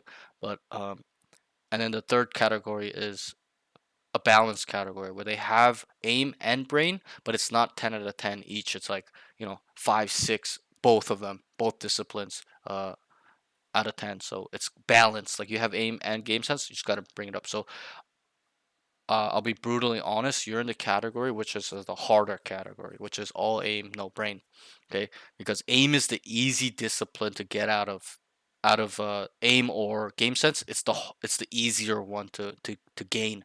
The harder one to gain is the game sense, and that's why a lot of people are really stupid in terms of Valorant, unaware, don't know what's going on, just look boosted type players. Okay, it's because they don't do any brain work, they don't do any knowledge work, they don't do any game sense work, they only focus on aim. And this is a main thing too. Most of my students that have come to me, they're like, oh, there's something wrong with my aim, there's something wrong with my aim, I think my aim's my problem. And I watch them play, I'm like, your aim is not the problem, you just have no fucking brain. You don't know how to fucking move, you don't know how to fucking use your utility, you don't know how to communicate, you don't know how to do any of the 4 other categories out of the 5. And so I'm not saying you are, or you're not really there like that, but you're somewhat there. Like your aim is, I will give it like a 8 out of 10 at this level. But these other categories are like 5, 6, maybe like 4 sometimes. So needs to be all higher than your aim. These categories need to be 10 out of 10, and your aim be 10 out of 10, or 9 out of 10, and 8 out of 10. But if your aim is 10 out of 10, and all these categories are 4, 5, 6 out of 10, what do you think will happen? You're just gonna rely on your aim too much, and then what happens when you can't use your aim anymore? You're just Sure, gonna that's lose. a part of it. But what will truly happen is that your aim gets capped. You cannot carry Mhm. with your aim or your brain. Okay? Because it'll just come down naturally. That's just how it works. Okay? Because you need these two in harmony. That's what pros do. It's Demon one. For example, Aspas isn't a pro because he's the best aimer. He's actually very smart in terms of game sense, his positioning, the way he knows maps, stuff like that. He's very and understanding padding, what the enemy is doing. He's very smart. I just watched him play too, prior today, but like watching him play, like he's so smart. But it's not about aim. Look at Demon One. I think he's better than Aspas in aiming. His shots are way crazier, but he's washed as fuck right now. And why? Okay, I'll tell you why. It's because he has no fucking brain. He's just an aimer. He doesn't actually play the game besides the aim discipline. He doesn't know really high level positioning. He doesn't know really high level enemy padding. He doesn't understand positioning on sight at a high level. He doesn't understand what the enemy are doing round to round at a high level. And this is something I'll teach you, but we'll get there when the note comes up. I'm saving it for that. But just understand that aim is just it's secondary to all these skills. You really gotta, and I'll explain it like this: aim is the tool or the mechanic that will help execute killing people, as in the action, like clicking and putting the crosshair on their head to kill them. But what actually gets us kill is our brain, is understanding positioning, understanding how to take good fights, understanding how to get behind enemies, three enemies with their back turned to you, and you just shoot all three of them in the back of the head. Okay, so understand, it's not aim that gets you multi frags, it's actually your brain. That's what you have to understand. Okay, I'm not saying you don't. I'm just trying to reiterate on that so you do understand for future reference. Okay, so let's move on. The next thing. Oh, so the last note I had here was having first shot inaccuracies slash whiffing a bit. So you're whiffing quite a bit though. Sometimes, and then you're also missing your first shot quite a bit. Like the times you're not instant deleting, a lot of the times you're missing the first two shots, stuff like that. Okay, so let's move on. Utility usage. Would like him to would like to see more flash and peek. Okay, as in you flash and you swing, or you flash and fight when there's like multiple people fighting. Like for example, a C long scenario post plan where you just gotta flash out and just start swinging. The whole team starts swinging, stuff like that. Okay, and I wrote slash retaking. So even on retake, it needs to be a little bit better. Um, you did do it on retake sometimes, but it's just I would like it more aggressively, like when you're coming to default or coming to long because you cleared everything. Start flashing as well there. But there's not much to Reyna in terms of utility usage. It's flash and um, dismiss and heal, but that requires a different mechanic, and that's killing to use it. So it's a little bit different. So we'll move on from utility usage. There's not much there, but I would like you to flash more on defense specifically too. Like you kind of like sat backside a lot on A, but you could use your flash A long. You could sit A long, hold a headshot angle. They start coming up. You start flashing to deter them, to delay them to some degree. But you just kind of let them on site for free. But you just gotta understand the arena's kit. So that's that. So movement positioning. He's got really good fighting mechanics and positioning slash awareness in terms of fighting when you take fights. Okay, at this level. Okay, I know they're silvers. You're better than them, so you're obviously gonna destroy them. But um, yeah, I think it was pretty good. This was a pro. This was the one pro I had in terms of movement positioning. I think your fighting mechanics were really strong. Not saying they're elite or pro level, but they're really strong. All you have to do is keep working on that stuff. Okay, these are the negatives. So these are the cons. It needs to be less flat-footed on defense on sight. Okay, so on sight, you're just like out in the middle of the site, back side, standing still, just not even trying to gain info. Okay, and this is what I wrote as well. Be more proactive and take space when it's there. You did take space. I can even ask you how many times you take space. You're probably gonna answer it twice, and it's correct. You took space 2 to 3 times, which was good, but I want it more aggressively slash more awareness behind it, as in exactly why you're taking space instead of you just trying to walk down. Okay, you just know they're gonna go C, so I'm gonna walk down in here. I know they're gonna go A, so I'm gonna start B and I'm gonna start walking down mid and then start coming behind them, etc., etc. So I'd like you to focus on that a little bit more. Okay, but in terms of being flat-footed as well, you're kind of standing still sometimes. In terms of waiting around for the enemy on defense, be proactive, take space. Okay, anchor, find off angles on very cheeky spots like short and long, stuff like that. Gain info. Okay, but you sitting back sight doing nothing is like it's just no value in it, right? You got to add some value where we start up close on A long, okay, and then we jiggle just so that we can see if they cross short or not or coming long. So that way it's info. We tell them, oh, nothing A long, guys, and then will all automatically know it's only mid or C, right? So, and I'll ask, maybe I'll touch on this now. So, if we walk down A, okay, and we're like, we get to A lobby, nothing A, boys. Where are they? Uh, Where are they? Yeah. It Wh- depends. Or Where can they so be generally? Generally, don't be so specific, like this corner, that corner, but like generally where. Maybe I should. more so like C or mid. Right, you're correct. So if we walk down A main, right, they can only really be around B, front B, window, and then grass area, and then C main, C long, right? I'll give you a series of questions now, okay? And I ask all my students this, not to see if you're stupid, it's to open up your mind. If we walk down A lobby, like you did prior in this game, and we're like, we have nothing A. I got all of A, boys, nothing. And then my boy on B, one of the B player, walks down and goes, nothing grass, nothing mid window. We've got B as well. Where are they? Super simple. C. Good. Okay, next question. If we walk down C, the guy walks down C, nothing C. You're on A. You walk down A. You're like, nothing A lobby. Where are they? Spawn. B, I B, would think so. B, B, B. B, B. Because I said A and Oh, I thought we. A. Yeah, yeah, yeah. Oh, I thought we were talking about like, or still the scenario before. Like there, nothing was B still. No, no, no. It's a different scenario. So we walk down Oh, yeah. C So long yeah. now. Like just reset it. So it's like it's just normal Um. setup. And then one guy walks down C long. He's like nothing C long. And then we walk down A long. You're like nothing A long. They can really only be B, right? B. Yeah. And it doesn't matter which combination you kind of use it. That's kind of how you can see where they are. Okay. And I'm kind of getting carried away, but I'll ask this last question that you should be able to get with your eyes and ears closed. Actually, okay. So if we walk down A lobby. Nothing A, boys. We walk down B. Nothing mid. Nothing grass. And then we walk down C as well. Nothing C long. Where are they? Super simple. Spawn. Right, you got it. In the spawn. Okay, and just understand that taking space is information.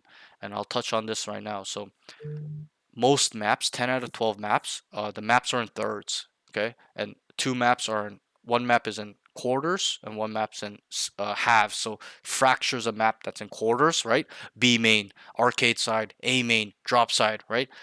Bind is a map that's in halves, okay, as in um, B and A, and then there's obviously a mid area, market area, but there's still hookah side market and then ace short side. So that's why it's split in half.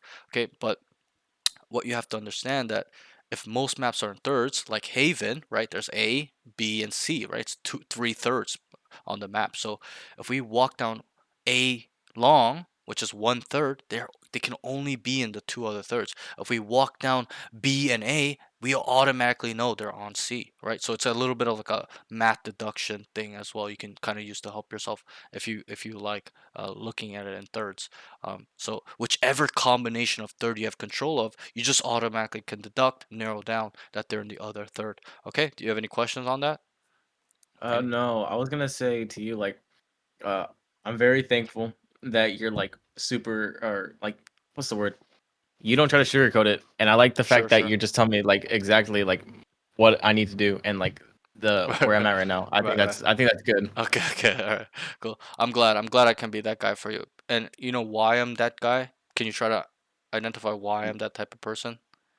Because like there's nothing good that comes from like really sugarcoating it. Right, Like right. you need I can if agree. you're getting coaching, you're there to learn. And Right. so if you're not learning anything, then what are you there for?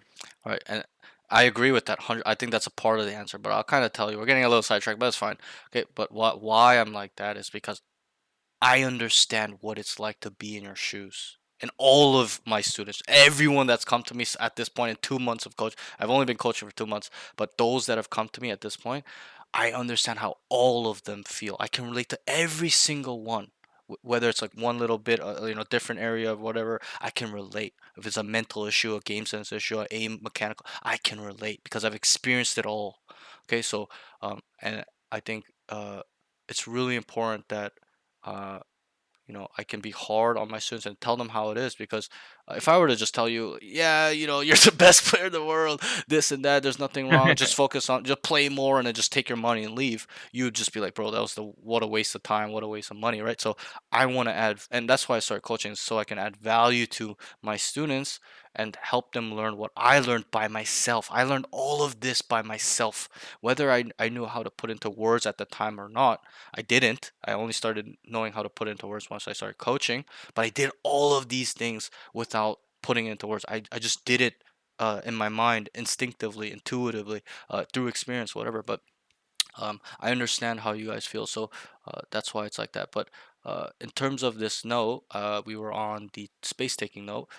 That's why it's important. Just understand that's why space taking is very important. Okay, so that way it's to gather information. There's multiple what's the word I'm looking for? Reasons for taking space. It's to gather information. It's also a control tool, as in you control space, right? If we walk down A main and we sit there not dying, we have control of it, right? We just know we have this control of this 1/3, no enemy or no presence here, right? So it's also control, and then it's also a means to contain, like flank and commit on the flank, kill them with the back turns to you, or you're just sitting in their spawn and waiting for them to rotate from C to A because you walk down A and then they gave you so much space, so you just kind of know they're on C, and then your team's holding them off really well on C long, so they don't come in. They start running back to you. And just tell your team they're rotating back, they're running, and then all the C guys just start running in. Then you kill people rotating too, stuff like that. So it causes a little chaos as well.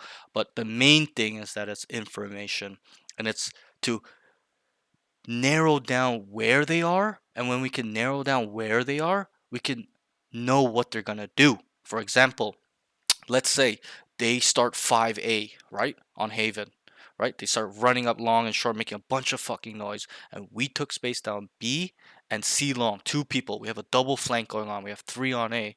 And we hold them off a little bit. Like, we just know what they can do, right? And I'll ask you, what can they do in that scenario?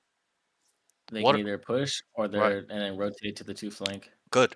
You got it. You got it 100% the answer I was looking for. They can either commit on A. That's the only options they can do is to run it into A or come back. But we have info when they come back. Right? We can hear them run back to us. We can kill them, come back. Whatever the case is. Obviously, that's the best case scenarios. There's times where you have them contained and you still die. Like they come back on the rotation, they kill the two flankers, stuff like that. So that's a little bit unlucky, but um, you got it. That's, you know, if we can narrow down where they are, we can narrow down what they can do. I'll give you another example. If we walk down A, oh sorry, they start B, and we walk down A and C, what can they do? It's very simple. Same thing as last It's time. good. That's what Except they can, yeah. yeah. Go ahead. Go ahead. Oh, I was gonna say either that or they either push B or they go through garage on Sure. C. Right, and that's a little bit more specific of an answer, and that's Mhm. fine too. But you're correct. That's the same thing. That's all they can do is commit on B and kill the three guys on B, holding them, or come back on the rotation, kill the rotation guys, or die to them as well, or take the side and die. It goes both ways, obviously, right? But um, just understand that's why space taking is so fucking strong. You get to know exactly where they are, and when you know where they are, you know exactly what they can do, what the possibilities are. Because if we didn't, if we were on B, A, and C, like how your team played, very passively, not taking space, what happens? What can the enemy do? They have the site for free, and like because we're not taking space, and so now we have to retake. Sure. It's a 5v5 retake. Right. Yeah, if they go to the site, yeah, I agree. But what the answer I'm looking for is they can do whatever the fuck they want. They can run a Yeah. triple fake on you. They can start C, go A, and to go B, back, run back C, just run a marathon, or they can run it down on you. They can run a double fake. They can run a rehit. They just have endless options of any possibility to do because they have all the space, room to run around. It's kind of like football is the same thing, right?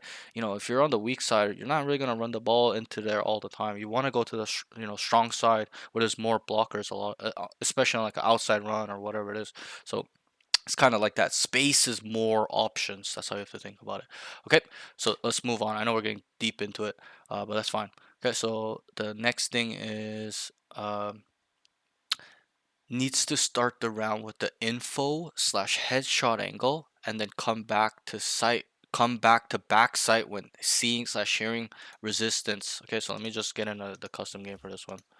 I just want to show you real quick what I mean by this. It might be a little bit harder to understand if I just explain it. So uh, that's that.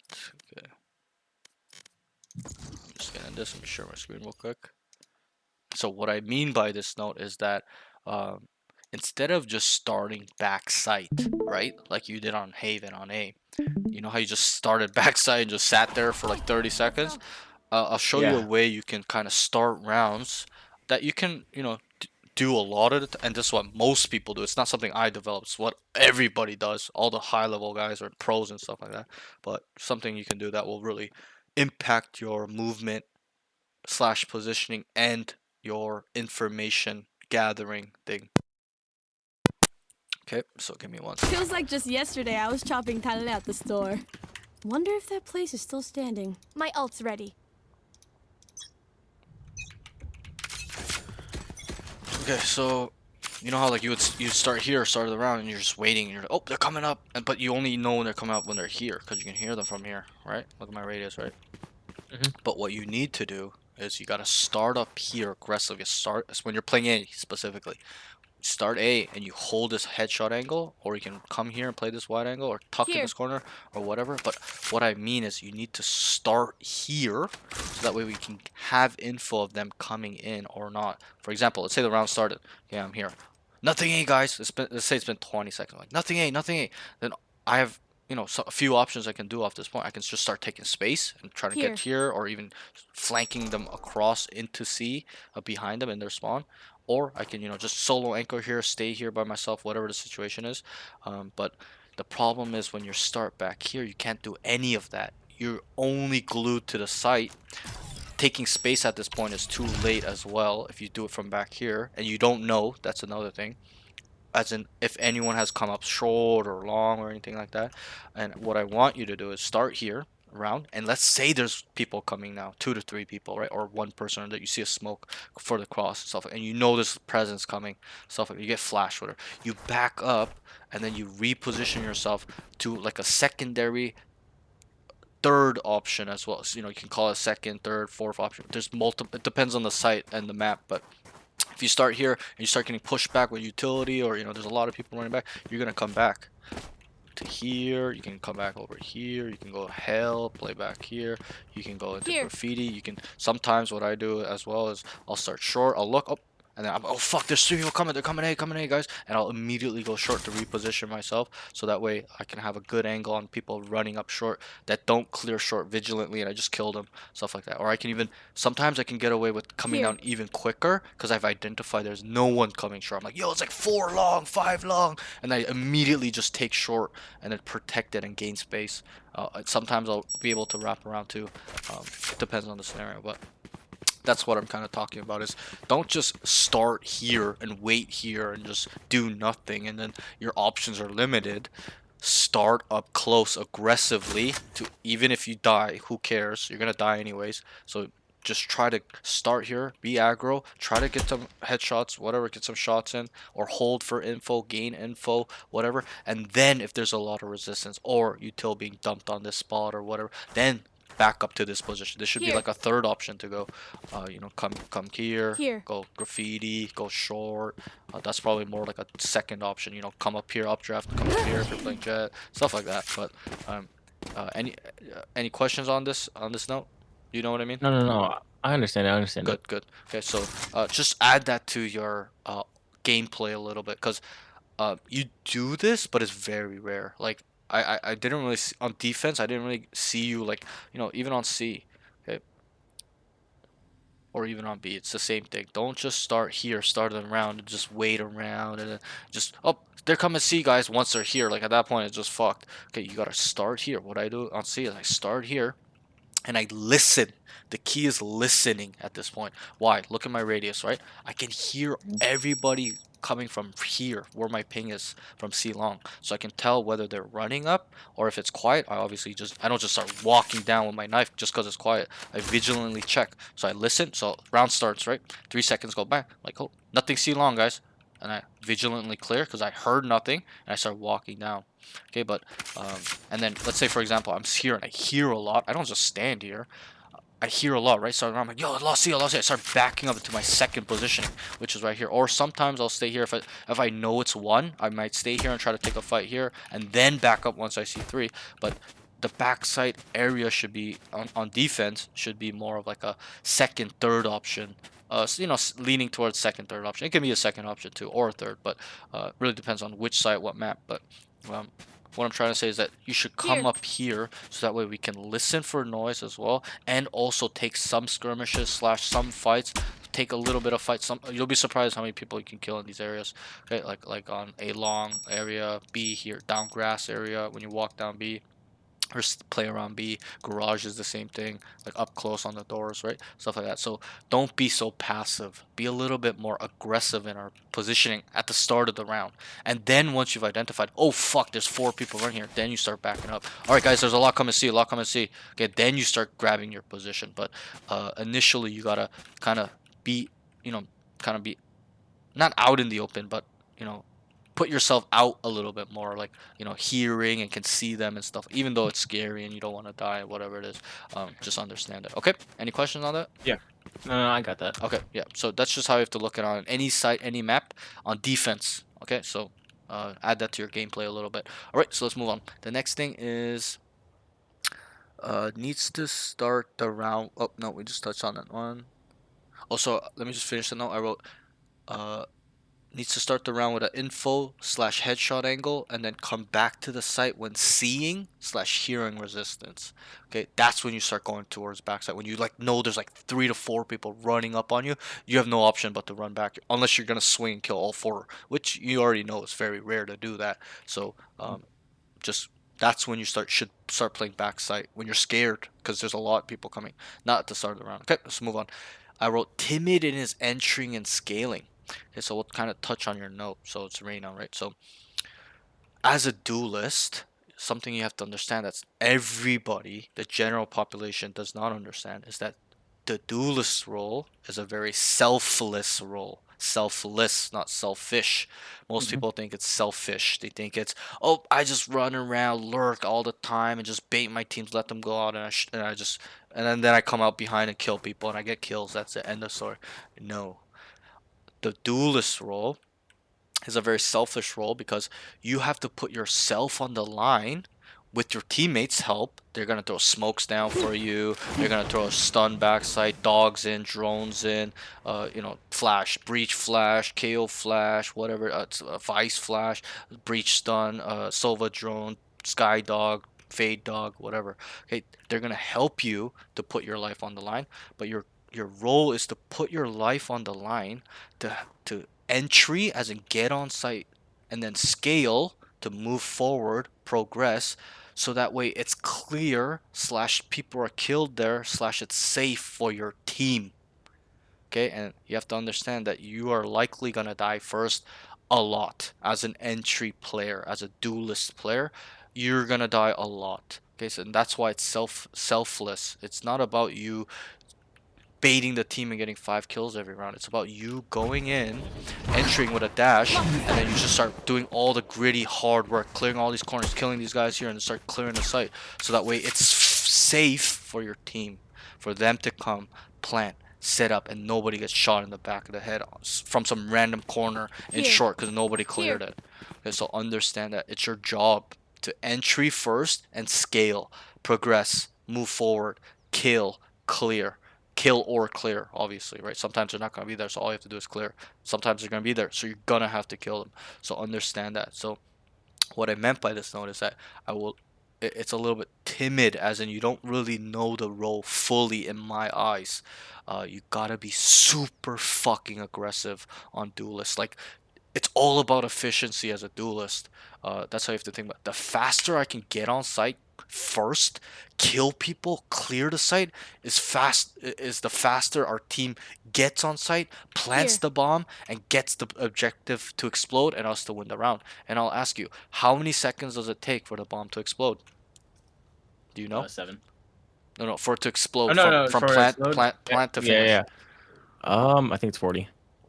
Close. 45. Okay, it's 45 45. seconds. Okay, you already answered it, so I'll ask you, so you'll get it. Give you brownie points.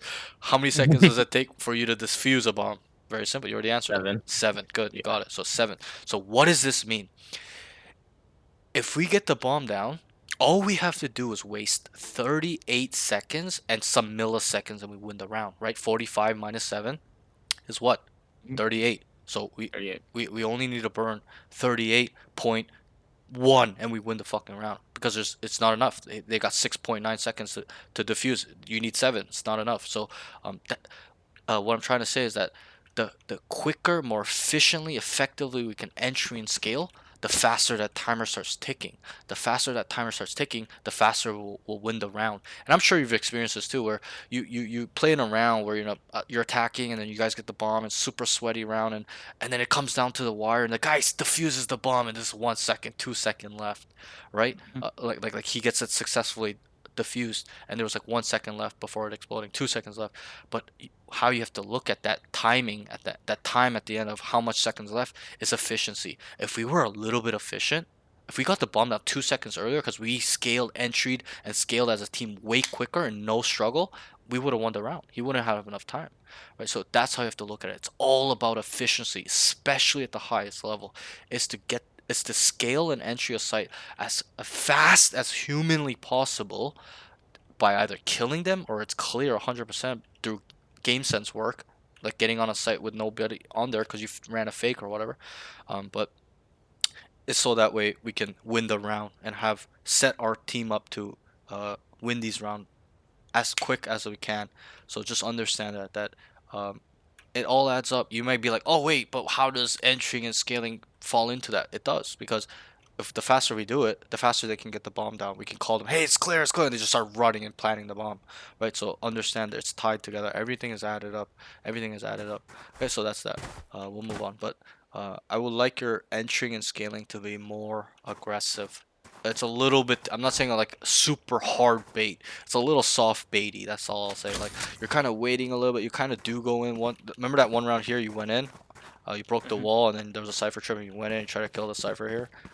Like even then it was pretty good, but I think you could have, you know, played it slightly differently because you just ran at him. I'm not saying be aggressive as in just run at him, but just be efficient, effective. Come in here, clear here, look here, and then just start immediately clearing everything. Just kill this guy instantly, and then taking the site, and your whole team starts coming out, stuff like that. So killing is a part of that efficiency, and staying up as well. Okay, so let's move on. Game sense slash mental game. Okay, so not many notes here. Okay, I wrote reactive style of play style on defense specifically. Okay, and this is something we'll touch on very briefly. So in any traditional sport, traditional war, whatever it is, esports, okay, defense as a concept is a reactionary side. Like yes, we kind of have to have that part of us in us to be a defender, but at the highest level in esports, traditional sports, or making money or whatever it is, like the highest level of defense is all about proactivity, being proactive, not just reacting. Oh, they're going C, so I'm gonna run C. Okay. Oh, they're going A, so I'm gonna go A. Oh, now they're B, so I'm gonna have to go B. Oh, they're going like just chasing them around, like just following them around. Okay. The highest level of defense is all proactive. So, oh, they're going C. I'm gonna walk down A because they're probably not here. I'm gonna take space so I can contain them later on. It's about getting ahead, right? In a war, is the same thing. The defending country, uh, the attackers control the aggression, as in they choose to invade and start coming down with troops and tanks, and the defenders have to react to that. They have to get ready for tank placements, like anti-tank traps and anti-infantry, whatever it is. But the best type of defending in war is all about being proactive. It's like, are they able to get missiles in this time frame? Okay, we're gonna have to be ready for that. Are they gonna have planes in the near future? Are they gonna strike this area, this strategic point? What should we do? Should we get ready for that stuff like that? That's the key to being a high level defender, and that's what I'd like you to adopt, is to be proactive, not reactionary. Don't just react, okay? So understand that. It's really, really, really important. Even though it looks silly, seems silly, it's all about being proactive. What does that mean? Be ahead of them. Think ahead of them. Feel ahead of them. Be ahead of them in terms of your positioning, movement, okay, your brain. Okay, so it's really, really important that you can understand what they're doing. And we're going to touch on this very lengthy point right now. Okay, this is the last note for game sense and mental. So this next note is needs to use this identification protocol on attack and defense. And why I say your identification protocol is because we all have it in us. Okay, you may not have saw it in the VOD I taught you. This is something I've been teaching in the last month or so in all my VODs. What I've been teaching them about this thing I label it. I didn't make it. Okay, I labeled it identification protocol, and there's 4 steps to it, and uh, the 4 steps are: the first step is to identify how are the enemies playing as an enemy whole, as a team, 5 people. What's their playstyle? Are they super aggressive? Are they defaulting hard? Are they passive? Are they taking space on a super aggressive way? Are they just running it down? Whatever. Okay? Then to identify individually their tendencies and frequencies. So, oh, this cipher is always just lurking mid every single round. Oh, Reyna's always starting A like all the. Oh, Jet's kind of going AC on attack. Wait, they're like 5-manning it. This Vice is just sitting outside garage, whatever. Okay, you could use it on attack too. Wait, Cypher's perma A. Wait, the Sage is always walling garage and B. He's going back and forth. Wait, the Waylay's always walking now C long every single round, etc., etc. That's the first step. The second step is to process this information. What does it mean if we've identified how they play as a team and individually? Oh wait, they have a KO and a Brim on A. Wait, they got 2 mollies, but they have a Reyna and a Jet garage seaside. They have no utility, or they don't have smokes on C. The Brim's on A or stuff like that. So what does that info mean that you've gathered? You got to think about it, process it. Wait, this side is really weak because they don't have any mollies. Wait, they have no flashes on this side. They're fucked. Stuff like that. So think about what that identification part means, and then the third step is to adjust, find solutions slash try concepts, make new concepts, use concepts together, whatever. It's all under this umbrella of using concepts, trying concepts, finding solutions, using past experiences in different games before and bringing that back, etc., etc., is to adjust. Okay, and then step 4, which you do, is to apply. So I'll kind of I know it's a lot of information right now, so let me just say it to you. So we identify, right, how they play as a whole. Okay, they're very aggressive, very passive, and then individually, oh, this guy likes to play here. This guy likes to do this. This guy's always here. This guy's sometimes here, possibly here. Very likely he's here. Okay, and then we think about it. Oh wait, okay, they don't have flashes on C. Okay, they have all their mollies on A. Wait, they have a really fucked up setup on B in garage or whatever it is, whatever the scenario. And then step 3 would be to find solutions. Okay, we're on attack. They're fast fucking rotating. Any contact we take, they're just fast rotating to us. Let's set up a fake. Let's default. Let's you know let's not run it down. Let's run a rehit, whatever it is. Okay? And then number 4 is to apply. It's like everything combined. So this is kind of how I would do step 4 is, okay guys, they're fast rotating. Okay, to A, we contact A, they just fast rotate. We're gonna run a fake because it's gonna work. We're gonna contact A, they're just gonna lean 4 people here, and we're gonna go C. I want Jet, Sova here. Jet's gonna smoke the cross. Sova's gonna get down here, drone up. Cypher's gonna sit mid for anyone coming behind the Surprise, A main guys to motherfucker. kill them. And then I'm gonna have 2 people sit outside C, and we're gonna tell you when to walk up. And obviously I'm telling it to you very slowly, right? Like it's taking me a while to do it. But how I do it usually when I play is very quick. 5 seconds. 10 seconds, it's all done. The thought process part included, not just the planning. I'm thinking, okay, this is what they're doing. This is how they're set up. Okay, this round they start switching around. Okay, what can we do? Wait, let's run it around. Let's run it down this round. Wait, let's run like a heavy default. Let's try to figure out where the sentinel is and start grouping up and go to the weak side, stuff like that. So it needs to be very quick. But this is a tool that everybody does, whether they actively know it or not, or they subconsciously know it and do it. Okay, which you probably are in the subconscious part. Most 95% of people use this skill subconsciously, and this skill, this protocol, has been around for thousands of years. Understand that traditional war, just overall humans have been using this identify, process, and then find solutions for as long as we live, as long as we've been cavemen people. Okay, because it's just a part of life. You got to figure out, okay, what is going on. Okay, whatever the situation is. Okay, let me think about what does that mean if this is going on like this. Okay, and then I got to start thinking about, okay, what can I do to fix this problem or the issues at hand, right? And then, oh, okay, I've done 1 2 3. Now I'm gonna lay it down in a plan. Okay, for example, I've spent all my money this month, and I've realized that I can't spend all my money, so I'm gonna have to start saving my money and not spend it and be more frugal. Right? This thought process protocol has been around for thousands of years. Okay, so and traditional war is the same thing. What can we identify with the enemy? Are they willing to attack? Are they aggressive? Are they a passive kingdom? Okay, think about it.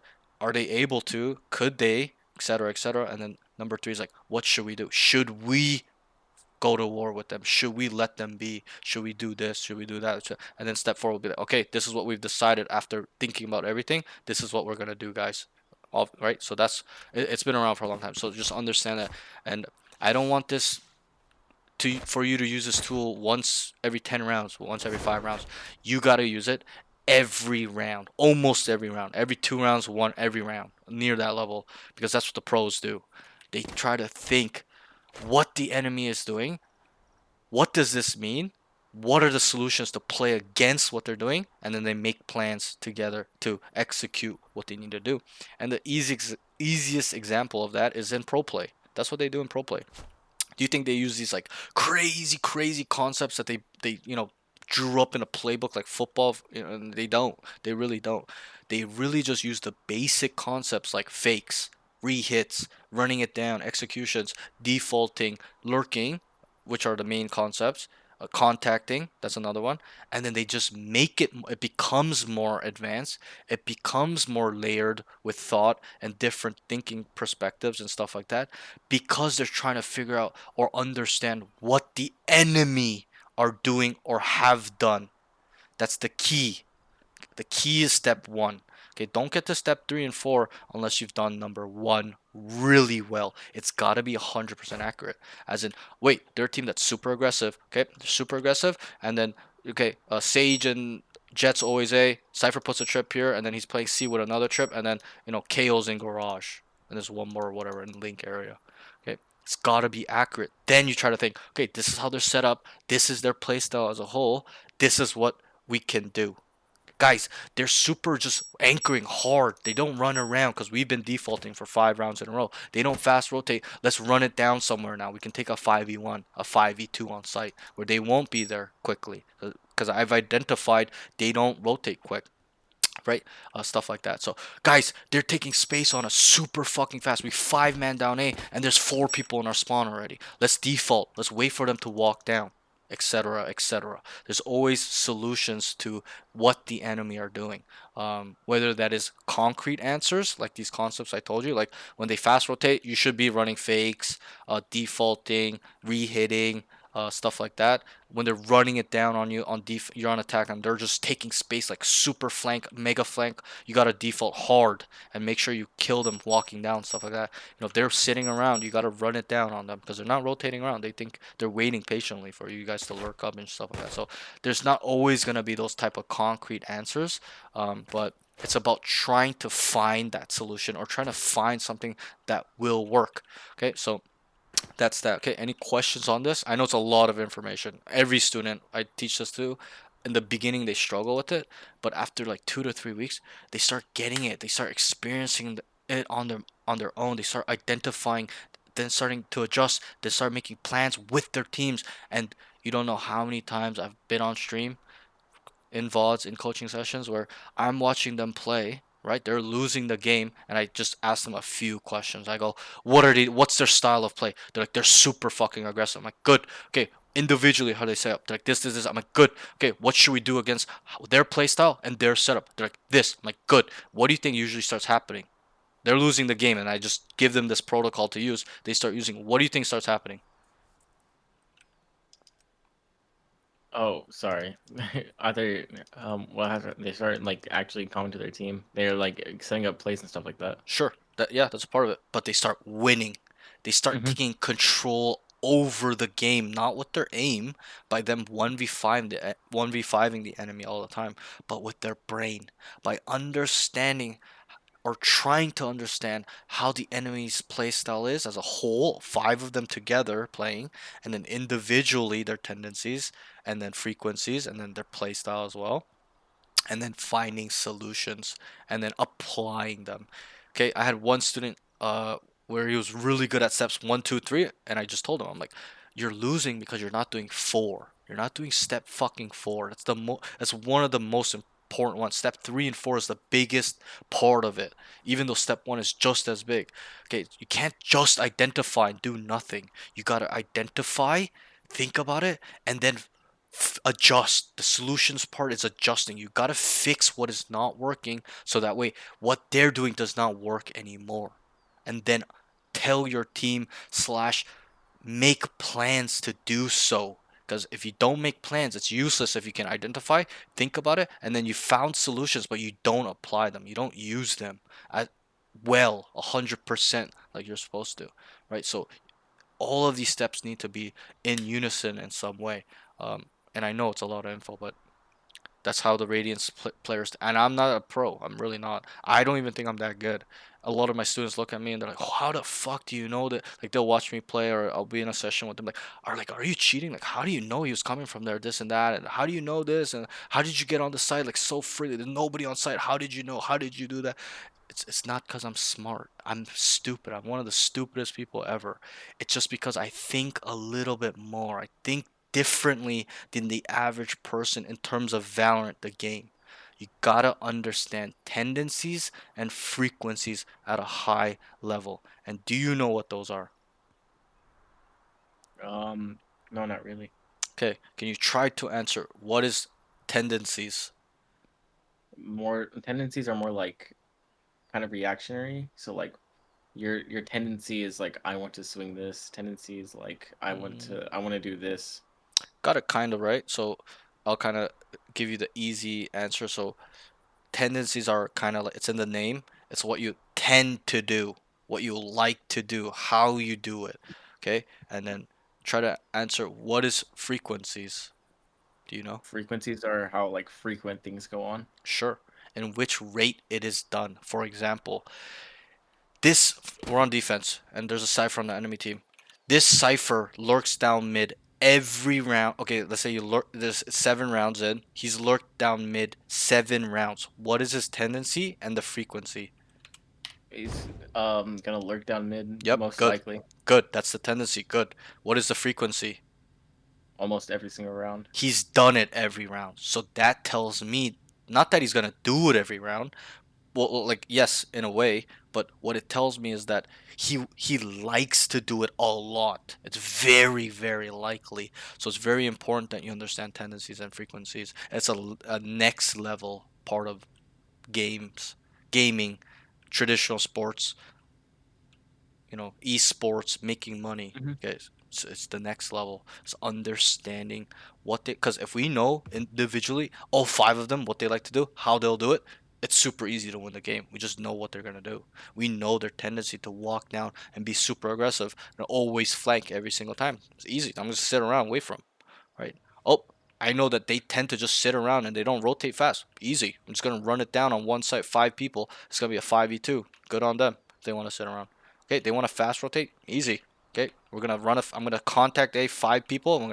Or 4 people, 3 people. I'm gonna have people sit up mid, so that we don't get flanked. We contact A. They start leaning towards A. 4, 3 people, and we walk off to C, where we take another 4v2, 5v2, etc., etc. Okay, so it's very important that you get a grasp and understand this.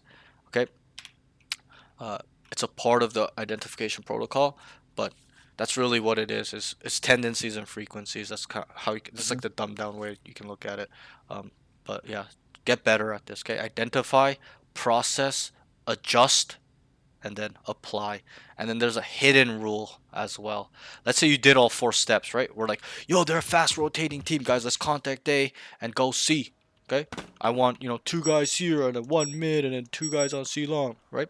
And then we start doing our fake. We smoke the cross, some of us coming down short, sorry, and start droning up. I start coming out long, and then let's say we're like walk up C, and then they start walking up C, and they see 3, 4 people. It's not gonna work anymore. You gotta understand that because we planned it to fake A, go C, but if there's 3 already on C, likely even if they were leaning towards A, sometimes if the timing is wrong, which we don't know 100%, they'll be coming back quickly to C, so it may not work, right? So there needs to be a hidden rule where you got to be able to be flexible to pivot to audible, just like in football. They get to the line, they're about to do a run play.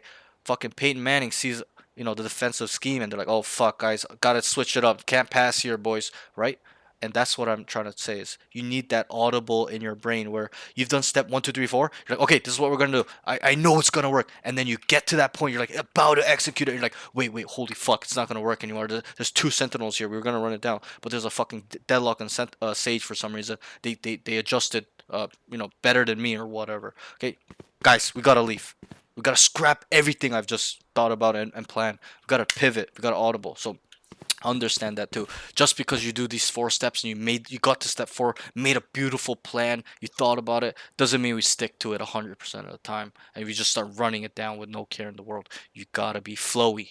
You gotta be able to pivot like that at any given moment. Okay, so that's that. Yeah. Any questions on that one? I know that's a No, big no. one. Some students have really trouble understanding that one. So, do you have any concerns on that one or anything? Ask away right now. I think I tend to do that in my brain a lot. Like I Good, tend to think of like what they're doing and stuff like that, good. but I Yep. never take action like you're talking about. Sure, And sure. so I'll always just stick to the default. And Right, so right. that's a big part. Yep, and I think a lot of people do that. Like they'll get to the identification part and then there's nothing else to follow up. So they just autopilot, right? They're like, the team, you know how like the rounds go. Like round starts, like 3 guys start walking A like without saying anything, and then the whole team starts coming over here, and then we just decided to go A because we all walked over here on autopilot, right? So that's what will happen is if you don't do step 2, 3, and 4, and you just do step 1 because you're just thinking what they're doing, what you can kind of, whatever. Um, it'll be ineffective. You won't win rounds. Okay, you can really take it. And I stress this so much. You can really take over games with these 4 steps. Even if you did it like once every 3 games, not 3 games, every 3 rounds.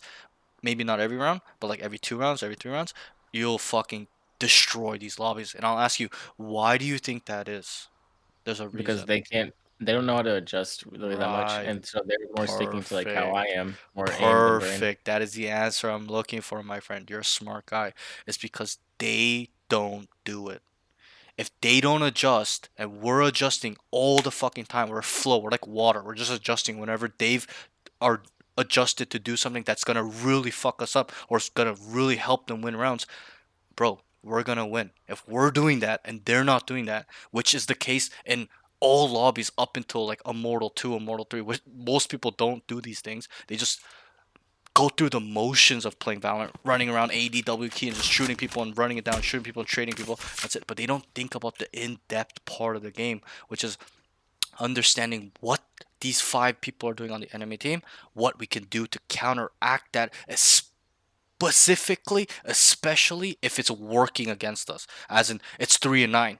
Like we're gonna have to find some solution, right? If it's like 2 and 6, okay. If it's like 6-6, okay, a little bit of sorry, but just understand that, okay. So you got it right. So that's why it will work. That's why you can take over games. It's because nobody fucking does it. 99% of people don't do step 2, 3, 4. They do step 1 and finish over.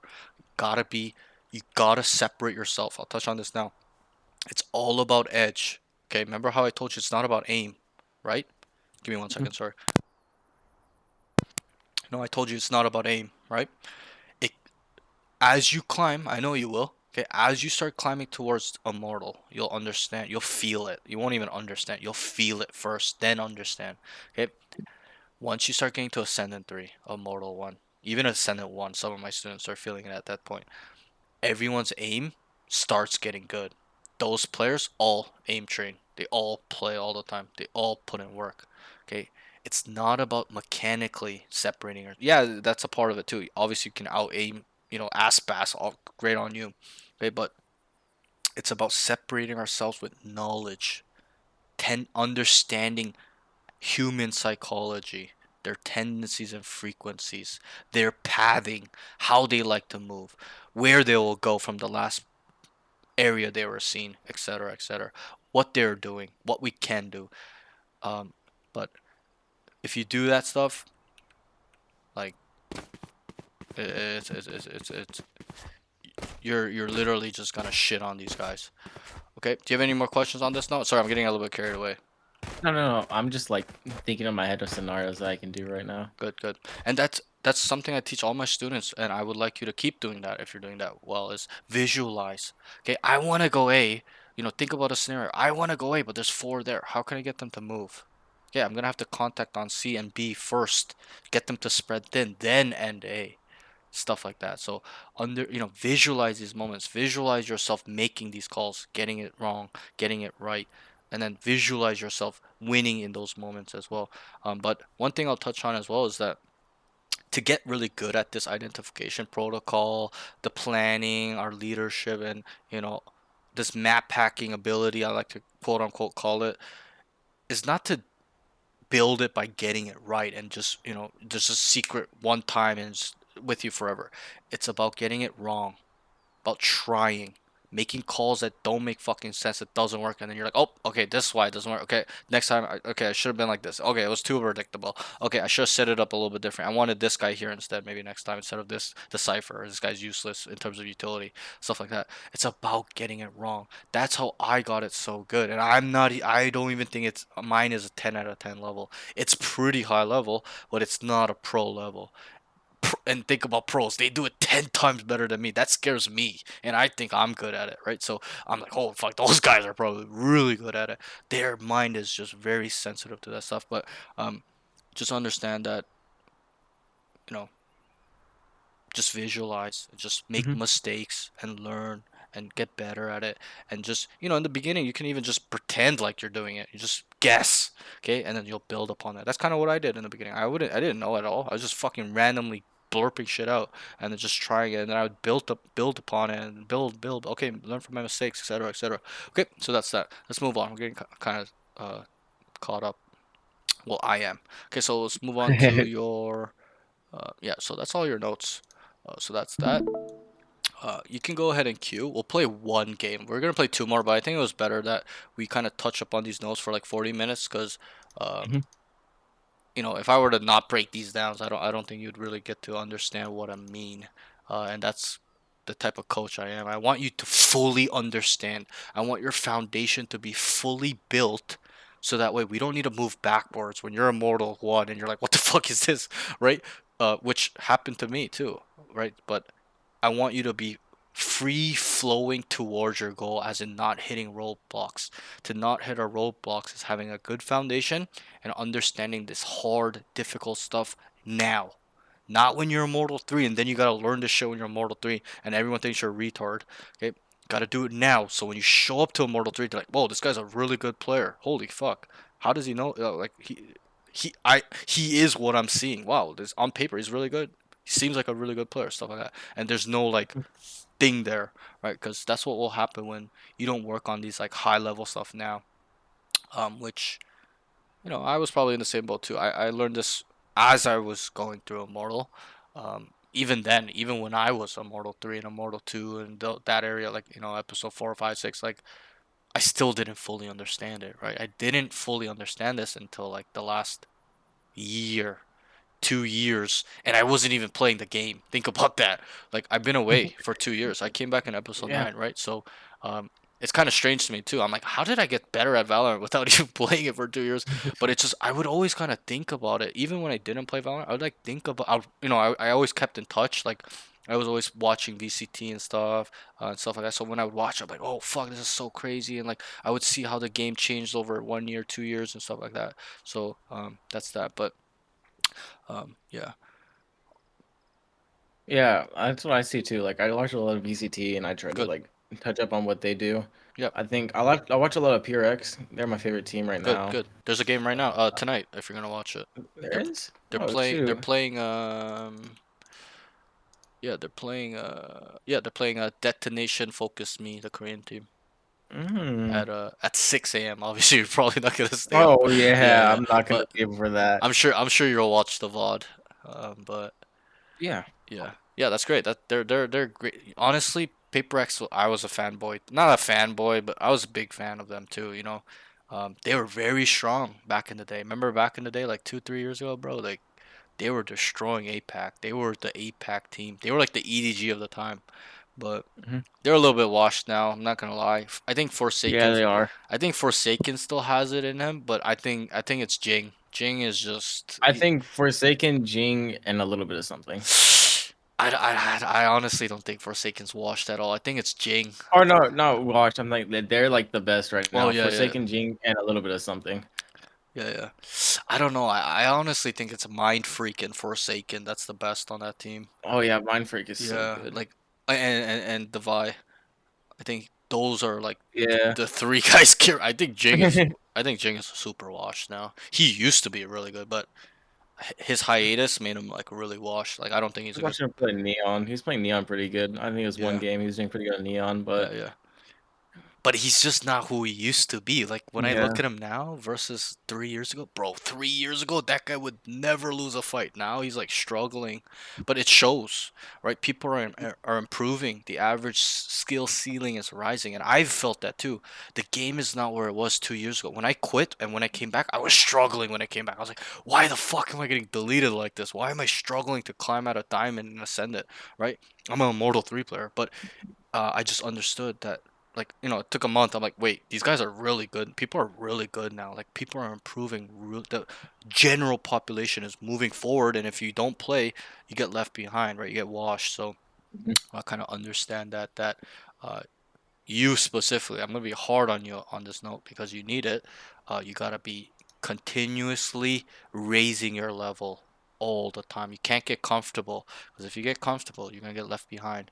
Okay, even when you become pro or high level, it's not about resting at that moment. Okay, then it becomes a defensive game. To become number one is an attacking game. To be the best is an attack. You gotta attack to get it. Keep attacking, keep playing, keep grinding, keep being aggressive and getting that goal. Once you get that goal, it becomes a defensive game now. You gotta maintain and hold that position. And there's a saying, they say, uh, what's hard isn't getting to the top, it's staying at the top. That's what's really hard. And you've probably seen it, like Tom Brady, right? Imagine that. That guy's the fucking GOAT, right? For him to play in the league for 20 years and win that many champions, like, bro, nobody will touch that guy for a long time, right? But that's what makes you a champion, is to being able to stay at the top, not just get to the top and then just fall off like a lot of traditional Mhm. sports athletes do. Esports players look at D1 now. That guy is mega he's a meme Yeah, now. yeah. Everyone memes, and I feel bad honestly, but it's because he did it. He got complacent. He got famous, got rich, wearing AP watches to VCT regular season games. Like, bro, guy's washed now, right? He didn't focus on maintaining his level or being at the top. But anyways, I'm kind of yapping a little bit, but just a little bit of a mental Yeah. mental tip stuff there for you. Hold on That real quick. you Let me can, talk yeah, to my team go about ahead. something. Yo, what up, guys? Do you have any mics? Who's your fave elo to coach? I Take that a think sec. probably Immortals and Ascendants, probably. Bro, with some money on the motherboard. If you guys see anything that like the team is doing like a lot, like Indian kind of here. comment that Any out. We can make a tips play and something how like to that. get Korean women? Go to Yeah. Korea, I Yeah. guess. Bro, I don't know. There's a few A. I'm Korean. And I've only been with 2 Korean girls. I've been with mostly like Viet girls, Chinese girls, like different ethnicities in Korean, which is Okay, I think strange. they're A, guys.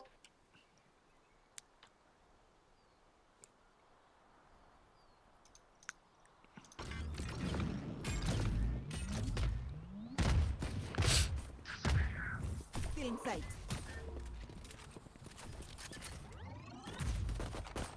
Enemy spotted. One enemy remaining. Spike down A. Good round, good comms. Okay, there as well. There. You know how like you're like kind of looking main for a while, like because you Mhm. knew both of them there. I think you could have been proactive there.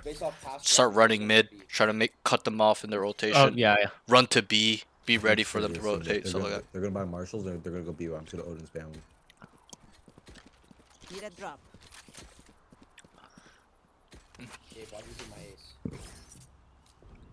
I'm sorry, main. I need my ace too. Ace this round right now. You took I believe in you. ace. That's what's up, say. See, they've gone every round so far. I think we all just flashed that guy. Yeah, maybe. One mid. Pushing up A a little bit. One mid. Still in sight. Two A. I think they have trouble finding their guns. That was on Just top of keep dying. rafters.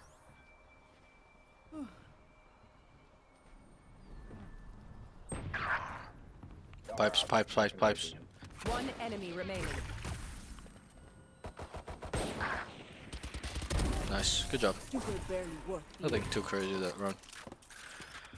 I knew he was gonna go fucking pipes again because he went Yep. pipes last time. I was like, okay, Yep, I think ISO's gonna go pipes.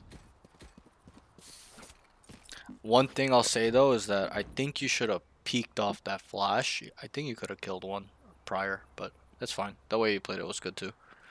Yeah. There's like an option there for you to swing off the flash, because you like threw it and then ran away, right? And then came back mace and then peeked the ISO. But I think position yourself so you can peek off that initially. Man, there's not enough fun to peek this. ISO A.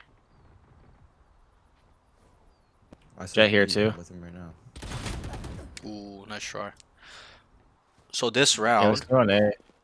I heard multiple. I heard at least two, Multiple? right? Yeah, that's what I was saying. So ISO and You're like Jet. you're like ISO, and then you're like communicating like it's one person, but you gotta tell your team it's multiple.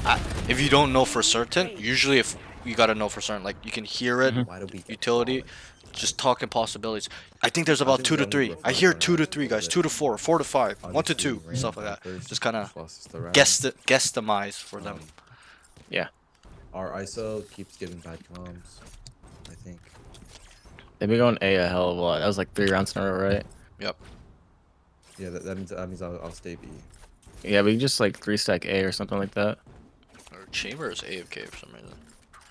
Yeah. Okay, Whatever. he's coming, he's coming. Jet went there last time. So let's walk I up think here. on B. There's not much noise. Yeah. Safe space. Just clear your corners Sorry, if I vigilantly. my narrator turned on and stuff. And then tell them what we see. Nothing A main right now. Good. What does that I mean? heard mid. Only Mid. mid or B long? They could be mid. Yeah, yeah. I'm gonna walk up mid. I fucking Two mid. knew I'm not. I spike main. Good, good. Spike down. Hold Attacker spike, spawn. like- Hold it down with your life. There's 2 coming to spike on me. Open grab spike, I think. My ult's ready. He's gonna swing. Cutting their vision. Last player Nice. standing. They're healed. Spike down. Attacker spawn. Okay, there's one mid. Okay. Blind.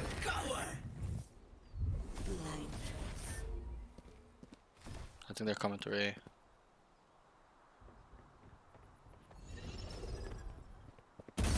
Oh, nice try. Really good round by you. You kind of know where the mistake was, right? Can you try to identify it? NT. Yeah. Where Right was it? there. I think. Okay, so I think I did good, like holding it on A right here, Yep. or right here. But when I heard the ISO shield, like I didn't didn't have to save peek the him round. there. I could have held it like right here. Yep, that is one. I'll just kind of tell you to save time. So you said it. You're like, fuck, I should have healed. You should have healed when you killed the Yeah. omen. That, you know, there was no one else around. Okay. That's that. Okay. Mm. And then, yeah, just make sure we're telling them what we see. That was good. And then I would be a little bit more adamant that you have bomb there. Yeah. Just tell them, I have bomb, run to me, shit like that. I feel me. Nothing A main right now. Any tips on how to deal with Smurfs? Because I can get one every 2 to 3 games in silver lobbies. Gotta out carry them. I Gotta went get B every better round, but that you this can time- beat them. That's really how it is. There's no way to beat Smurfs but I'm be not gonna better. flank. I'm the common factor. I think they're scared of me. So here, tell them as well. Nothing mid, guys. I don't see anything mid right now. Good. So that means they're all Yeah, B. B. Good. Owen's on top of yellow. Kitchen.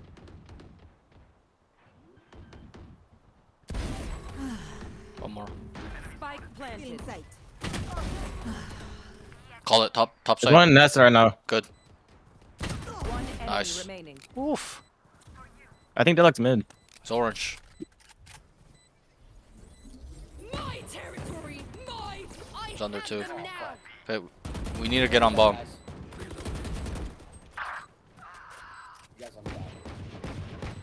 Somebody needs to get on the bomb. What's the spike at? It's on top too, I think. Yeah, watch him. He's trying to defuse. Guys, you guys want to watch me and just not Spikes dilly up, dally? Spikes up. Someone stick. Someone stick. Someone stick. He's under, no, under tube, under tube. Mid. Come on, bro. Yeah, nice try.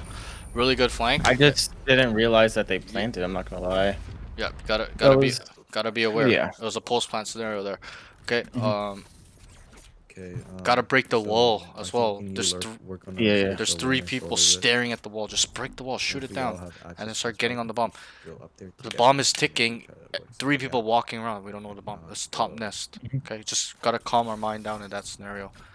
Just understand, read the room a little bit. Like, oh, but fuck, they planted. It's top site. It's not planted for long. Gotta go kill this deadlock because he's under tube. We knew where he was. Get out of my way. Really nice kills though. I hear like 2A right now. I Good. smoked A. T-Stage walking in. It's you and me. Jen might be pushing up. She was a rope or Jen. Nice, huge kill. Strike down A. She's on top of me, I think. Remaining. Oh, My God. Thank you. teammate help you. Good. Bomb down. We have spike. Good. He's 7 right now. Or has 7. Belt. That's called belt. We don't have to peek him. We don't have to peek him. He was holding. He was holding. I'm gonna use my flank, double guys. tap. I'm gonna use my double tap. Just wait. He's gonna die, isn't he? Sorry, guys. I'm sorry. Look at the ice. It's fine. Just stay on the bomb.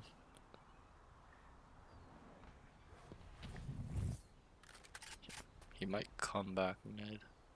Yeah. I'm gonna go You mid. can take this orb as well while there's downtime. It's a Yeah, free you're ult, right. right? So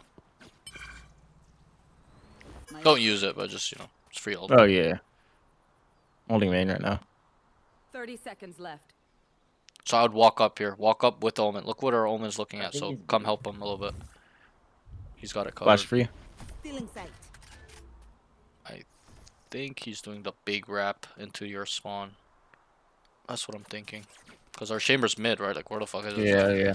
He's either like big 10 seconds wrapping He or could be he's, spawn right now, chamber. or he's like Saving. saving, yeah. He did an op. Okay, good run.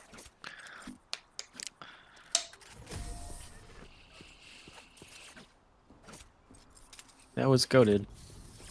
Okay, so what can we kind of get away from the enemy as a whole? What's their style? They're pushing A really fast Yeah. and they're not really lurking. They're like they gone B, but when they like start the round, they're kind of together and they're Yeah. kind of running it down, like semi, not like a full 5-man run down all the time, but it's like they're like kind of working this. They don't really rotate too much from what I'm seeing Yeah. so far. They just pick A and they go A. They pick B, they go B. Like there's no in between, really. So just use that to them, their advantage, to your advantage. Sorry. So here, nothing. Don't I hear don't hear nothing. anything A right now. Let's walk up. I'm dealing mid. I'm gonna wrap around towards mid. Yeah, there's one mid right now. Shit's orange.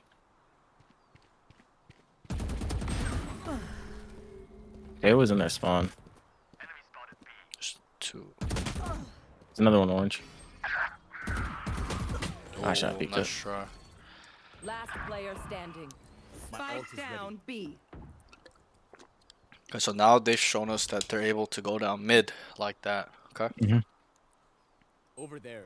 But you see the power in taking space, right? Like Yeah, yeah, you yeah. walk down A, we just know where they are. It's only B lobby or mid. But our teammates were B main, so we know they're all mid, stuff like that. So like that's kind of how you use Spike this planted. tool, the space taking info tool, if you may will.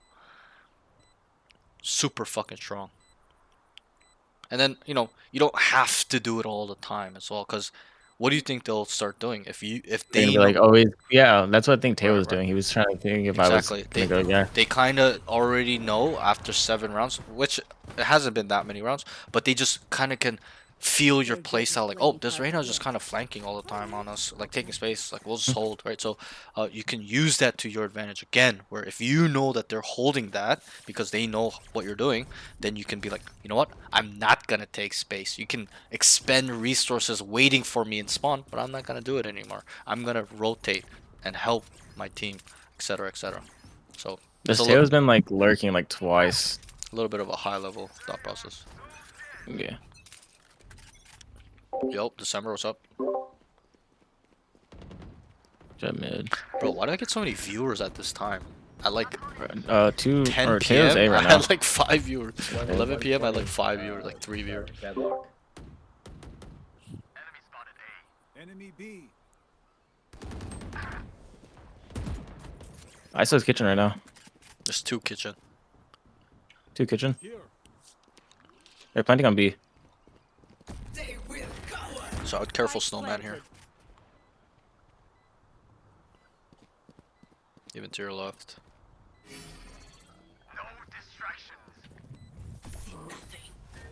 My territory! I have them now! There's 1 to your left. 1 more to your left. Where ISO is. Ah. Both there, both there. Lit. Tell him Hey, last one's one's orange.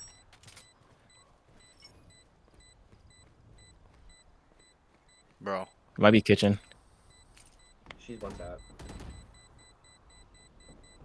No one else could do Where's this. allergic on getting on the bomb? Wait, he's got it.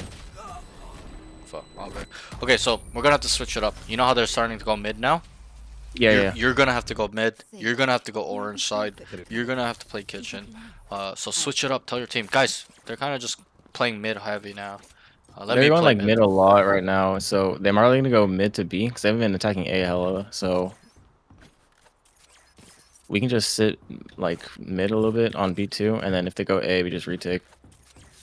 You could even start B, take space from B, and then flank the mid too, if you would like. Because we just finished 5-stack comp, just finished the boosting service, Lamau. Best IGL NA, Lamau. How much times have you tilted it? I haven't played today, so I haven't tilted. Ooh, a little bit unlucky. Yeah, Jet's on B right now. Okay, so now they've switched it up, right? Can you identify how they've switched it up a little bit? There's like 2 tube right now. Yeah, they're starting to go mid now and then trying to play for picks. Yeah, so that's what I'm looking for. They're playing a little bit slow. I'm not saying a lot, it's just like a tiny bit nice try. slower. And I'm not gonna lie as well. They're like hard baiting each other. Look at their playing. They're just fucking sending one in one by one, or like just waiting for people to do something. They're just baiting each other. It's like I don't know what the fuck they're doing. They're not even executing. They're just coming down mid and just killing everybody. They're playing like hella slow, so we don't have to push them too much. We just wait for them to commit to a site, and then we just fuck them. We can even make plays. You can even call to do like a 3-man push down mid, 3-man push down A, 3-man push down B, stuff like that. Even like a 5-man push if you'd like. There's 1 mid right now. Look at these rats. It's you and me. I got ulted. Good luck. Oh. Damn. Nice try. I think you rushed that fight a little I bit. saw it was mid. Yeah, I saw he didn't have shield. I was like, oh, I'm gonna fuck him. Yeah. Jet's on B. I think if you just fought it like how you fought him on A that prior, I think you would have killed him. Just a little bit more methodical, a little bit slower. They're playing on A. Bro, what am I watching? Say, can you res me mid real quick? Watch out, there might be some mid too.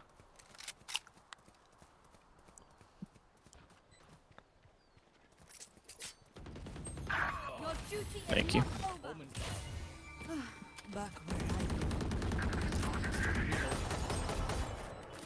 I saw screens, I think. So start getting out. Flash out.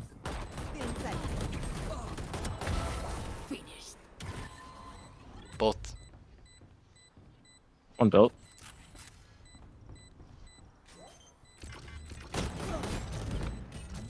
Both there. Go ahead. Stand your ground. All good. Sure. Yeah.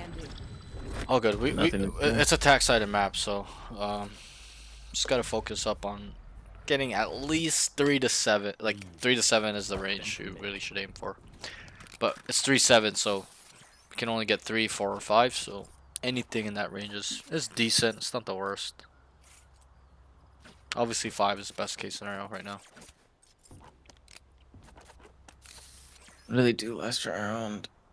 They pushed mid and they went to Barrier had like 2 A main, so they went mid A. Yeah. They also had 1B. The Sage was fighting the Jet on Yeah, B, the Jet but he came back. smoked off A again. It's There's 3 three mid. mid. There's two going tube right now. Maybe kitchen.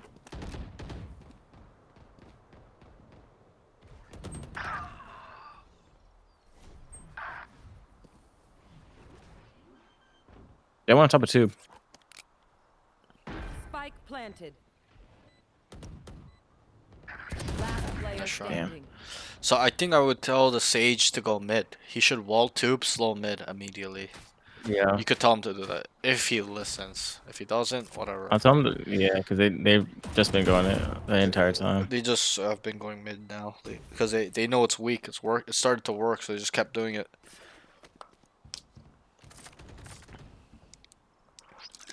Okay, we're saving. And then like your team is like peeking mid one by one. Like just gotta has to be like a team effort.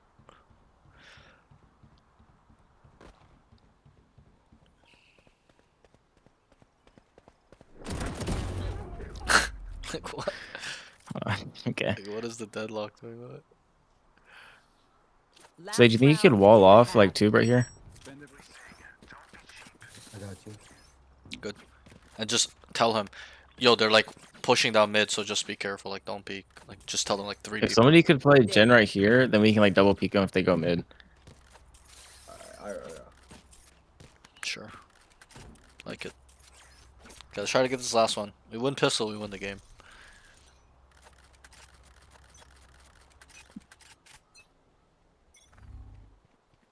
Get out of my way! On A. I'm gonna walk up mid. Sure. Yikes, bad aim. There's two in their spawn right now. One's mid bell and then one's in the back there. Bro, this is such a joke. The Omen is mid, Teo is mid. Nice, so shit old. Last player standing. My territory, my rules. I should have won that though. I just whiffed hella. Yeah, a little bit of a panic fight there. Well, Switching sides. what's the move? Go A. Smoke playing in normally. silver. Sage walls off screens. So here, let's try to make a plan. Even though we have no info, try to call something like fake A go B, fake B go A. Let's run it down A, let's run it down B. Whatever. We can run it down A, see what they do right now, and then if we get on site, Locked in. yeah, if Deadlock's here, then we can go B, and I then took off my shirt, and the last time I did this, I ended up getting like a 50 bomb, guys. So don't worry. yeah. Hey, just check the kill feed, guys. Just check the kill feed. You'll see my name. I would right drop there. the bomb to Sage. No, you're gonna see my name. Except that I'm gonna be the red one. Just be like, Sage, take the bomb. Sage, I'm gonna give you a bomb. I have the spike.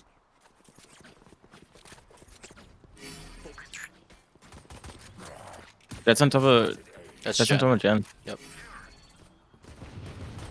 We can rotate this. Yeah, there's like four I here. love it, I love it. Tell them to leave. We rotate. Yes, perfect. They're gonna start flanking and or leaning B. So let's be careful here, mid and B main.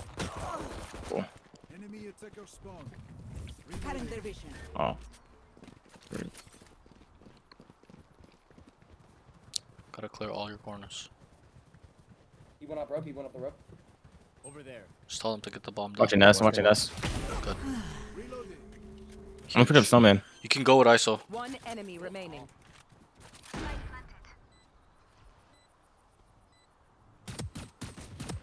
Yeah, he's going kitchen right now. Watch Hit him out. for 42. Catching him off. Nice. Good round, bro. Really good identification there to rotate. Really love the call. I would have called that same thing. We both identified at the same time, so that's really good. They had Deadlock A last time. Who else was there? It was Jet, ISO, and then the Deadlock. So that's 3. I think Jet's gonna try to go Gen again, and so we just go Sure. B this time. Right. Who's on B from the one round we saw? Do you know? I know. Omen. Good. So we Omen store. was B last time, so he might push up. So we can just wait for that too if we want. So store this info. Yes, it might not come into play, but store how they're playing so far. Alright, that's really good by you. Just clear our corners now. Let's gotta speed it up a little bit. He heard us. Let's clear I'm gonna yellow. flash. Cutting their vision. Oh, can you smoke? Shit, my bad. There's one orange right now. You can sit there. I'm watching kitchen. Be careful to your right. Omen was last seen Snowman, Michael Kitchen. Nice. And then tell them nothing spawned yet. Nothing's snowman right now.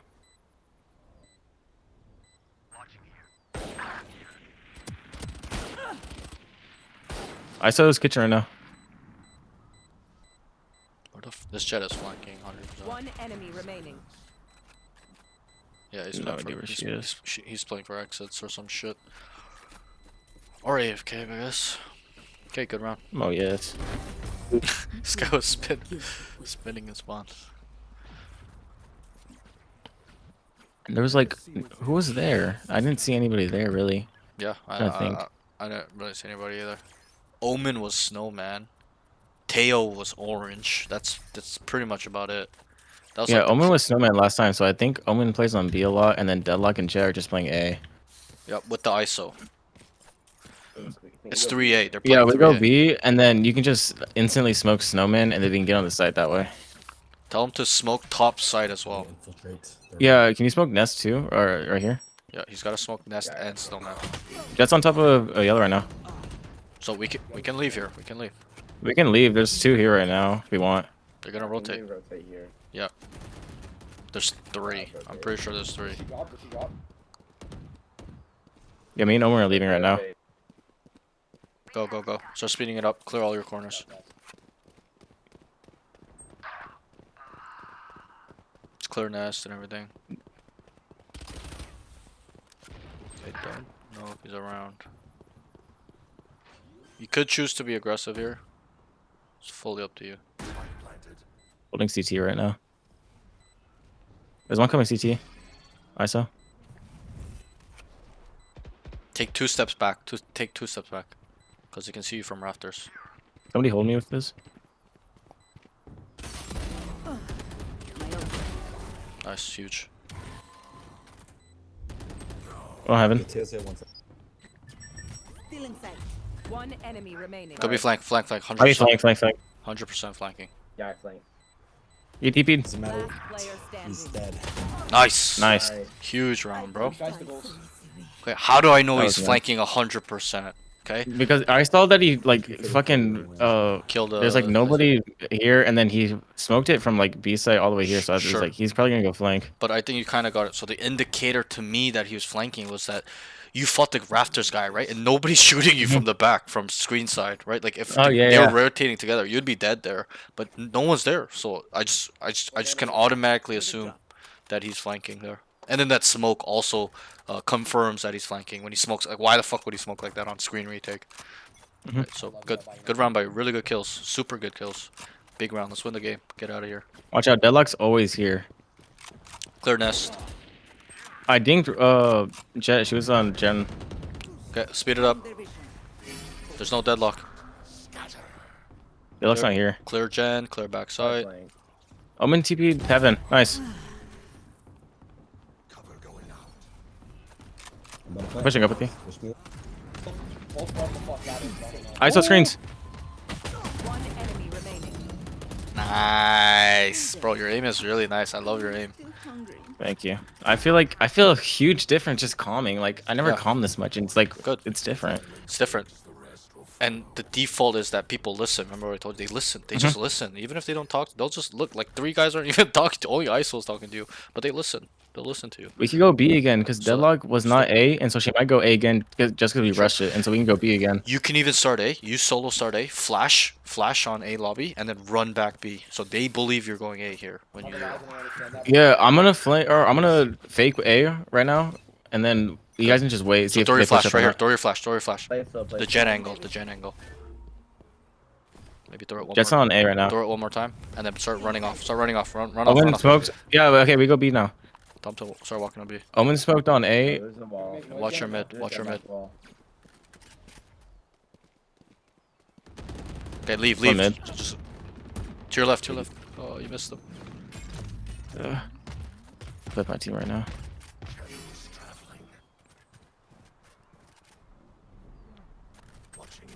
There's gonna be some orange, a lot orange. Oh my god. My territory, my I think there's one kitchen. But I saw one. They're coming orange as well. Oh, mid. Cover mid. Both, one more. Both of them. Nice! Nice. Huge Cool. kills. We go. Okay, so there's a few problems though that round. So 40 mob? you know how Yeah, you and question? Sage started coming back B, and then she Mhm. died. You literally ran up to where the deadlock was, and then ran away. You might as well just swing her at that point. So Oh yeah, she I was just didn't see her. she was right where you come out down from two, in the corner there Mhm. on your to the left there. But she was right to your left, like you literally came up to swing her and then you start backing up, which was fine. It's fine, but I think at that point you should just swing. Who was on B last time? They're Deadlock and Tejo. So let's speed it up a bit. Clear I corners. think Deadlock was A. Or A right now. Omen, I think Omen and Tejo's here. There's one close. He TP'd yellow. Yep. Blinded. Taylor's here too. I'm gonna stay back for a minute. I'm moving around really badly. Go ahead. We can rotate this if we can. Yeah, I think we might need to rotate.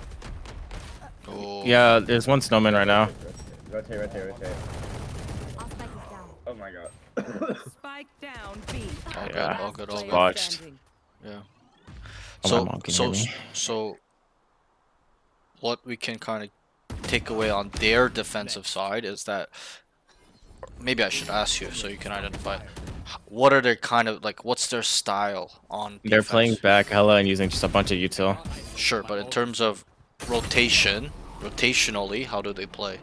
Is it Rotationally- fast rotating, slow rotating? They don't rotate. Slow. They're more so pushing up. So like you know how we were going Is it- A-ish, left is fake. it There's like slow? more to. I don't think it's It slow. seems slow to me, but think it's I fast. can't really Bro, fast. yeah, there was a jet there, a tail there, an omen there as soon as Yeah. you guys contacted, right? That's pretty fast in my eyes when they're playing 3A, right? So use that against them. If they're fast rotating, what did I say? What did I tell you in those examples? If they're fast they could rotating, fake. yes, we gotta use misdirection. We gotta You can use fake the this here, contact but, like, just against. dump util and then dip. Yeah, use the contact against them, but it's gotta make sense. You gotta sell it. So clear nest here. Always clear nest.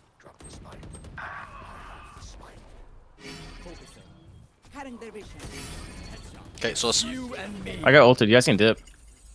She has res. No, she doesn't. Damn. Nice try. Nice try. You almost had him. Okay, tell him to run. Tell him to run B. Run B. Yeah, just run B. Holy Deadlock's flanking. fuck. She's A main right now. Holy fuck. There's 2A. There's 2A, right? ISO deadlocks. Big Yeah, there's 2A. Oh, yeah. Deadlock might flank. She's still A main. Just tell him to ult. There's one orange. ISO has ult. What the Alright, so you can ult orange right now. There's one orange. Bro, oh my god. He It's has in a the judge. smoke. What is he gonna ult? What is he gonna do? Oh my god. He's a judge. Taylor's a judge. Oh my god. He almost fucking lost that. Oh, nice try. Nice try. Okay. So look how fast it rotated there, right? Yeah. There was literally nothing on B. So you gotta run more fakes. You gotta set it up. You can't just do it in the fly like start A5 and then go B. It's not gonna work. You gotta start 2, 3A and have people ready to walk up B, or the opposite. If you're gonna start B, have people walk up A, etc., Now etc. I lock it, guys. Check the kill. So Yeah, they're fast like rotating, so we can have this 2 people start on B with the spike, and then we can fake A, and then you guys can just go B if you don't see anything. Good. And this is one thing down to go I've B been with whoever has spike. telling my students to do is Those are tell the- them what they should do and what they're doing. So like, you know, it's a fake Same and then with the- manage them. Don't just say it's a fake. They won't know. You gotta manage them a little bit. Always clear nest here. Go up the You can ropes. throw down the smoke right now. Always clear this. Always. This is your ISO's protocol. on A. So tell them to go B. Tell them to go B. Tell them to go B. Yeah, go B now.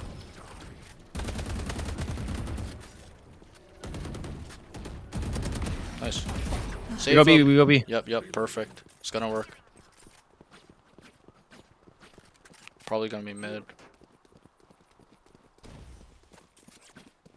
Perfecto. Good job. Somebody watch flank.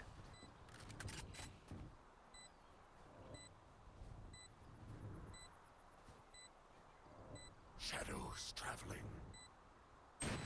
So we don't need to peek. He's got an up. Don't peek. Just burn time.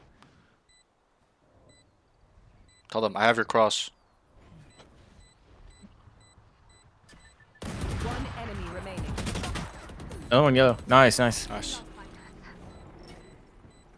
So I know it's I got super locked in. I know it's a little bit like hard to manage them, but you gotta be on top of that.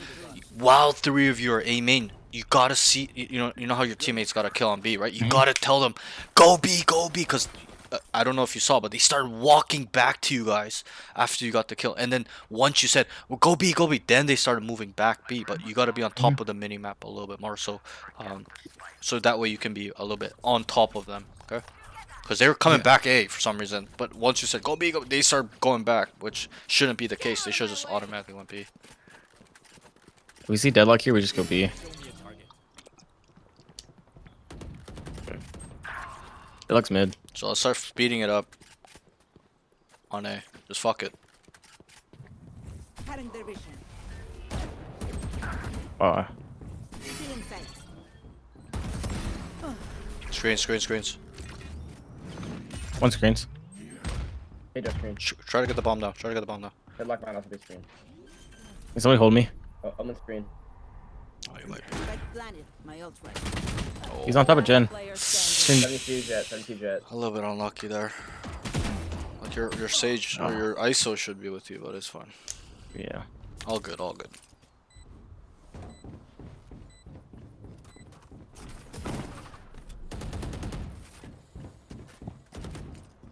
It's fine. Just get 3. Still go to overtime, so it's not over. Still try to make. Deadlock's been mid like hella, so we can have somebody just hold that, see if she pushes up, and then we can just force A. Right here. I'm just gonna sit right here. That works. So let's try running it down now, cause I think you're better than. Yeah, let's just run down A right now, because Deadlock's always been mid. Oh. Watch out for Jen, because Jet likes to sit here. The ISO's on A as well. He's like the player now. Jet is moving around. So, Over there. I walked through a wall. Damn it. oh, She's on top of Jen still. Nice. good trade. So tell them we could probably go B, guys. We could probably go B right now, no low key. Reloading. Omen's on B actually. If we kill that Omen, it's. Oh, K just mid too. Yeah, we have B. Tell them we have B. Yeah, go B. Yep, we have B. They're both A. Yeah, go B. They're 2 on A. I'm pretty sure the deadlock's A. They're gonna be mid. They're gonna be mid. You have O here too, Omen. Yeah, Omen smoke. As well. Dude, what is this? There's one nest. One enemy remaining. Nice. Somebody needs to get a bomb down. Down B. We just playing now, yeah. Orange. Dude, what is this wall? What the fuck? Try to find out his location. I'll ult him. Backside.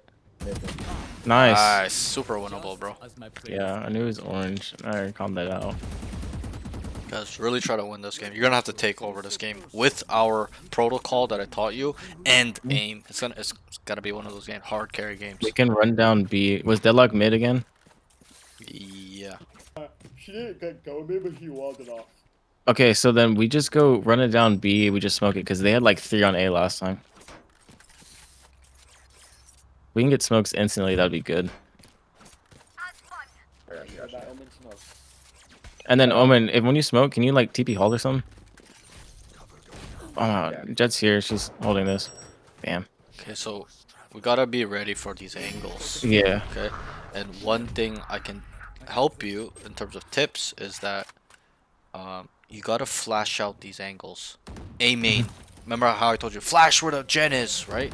So that way you can flash in a way where the guy can't one tap you from Jet. Okay, and it's the same thing on B. One back tight. Just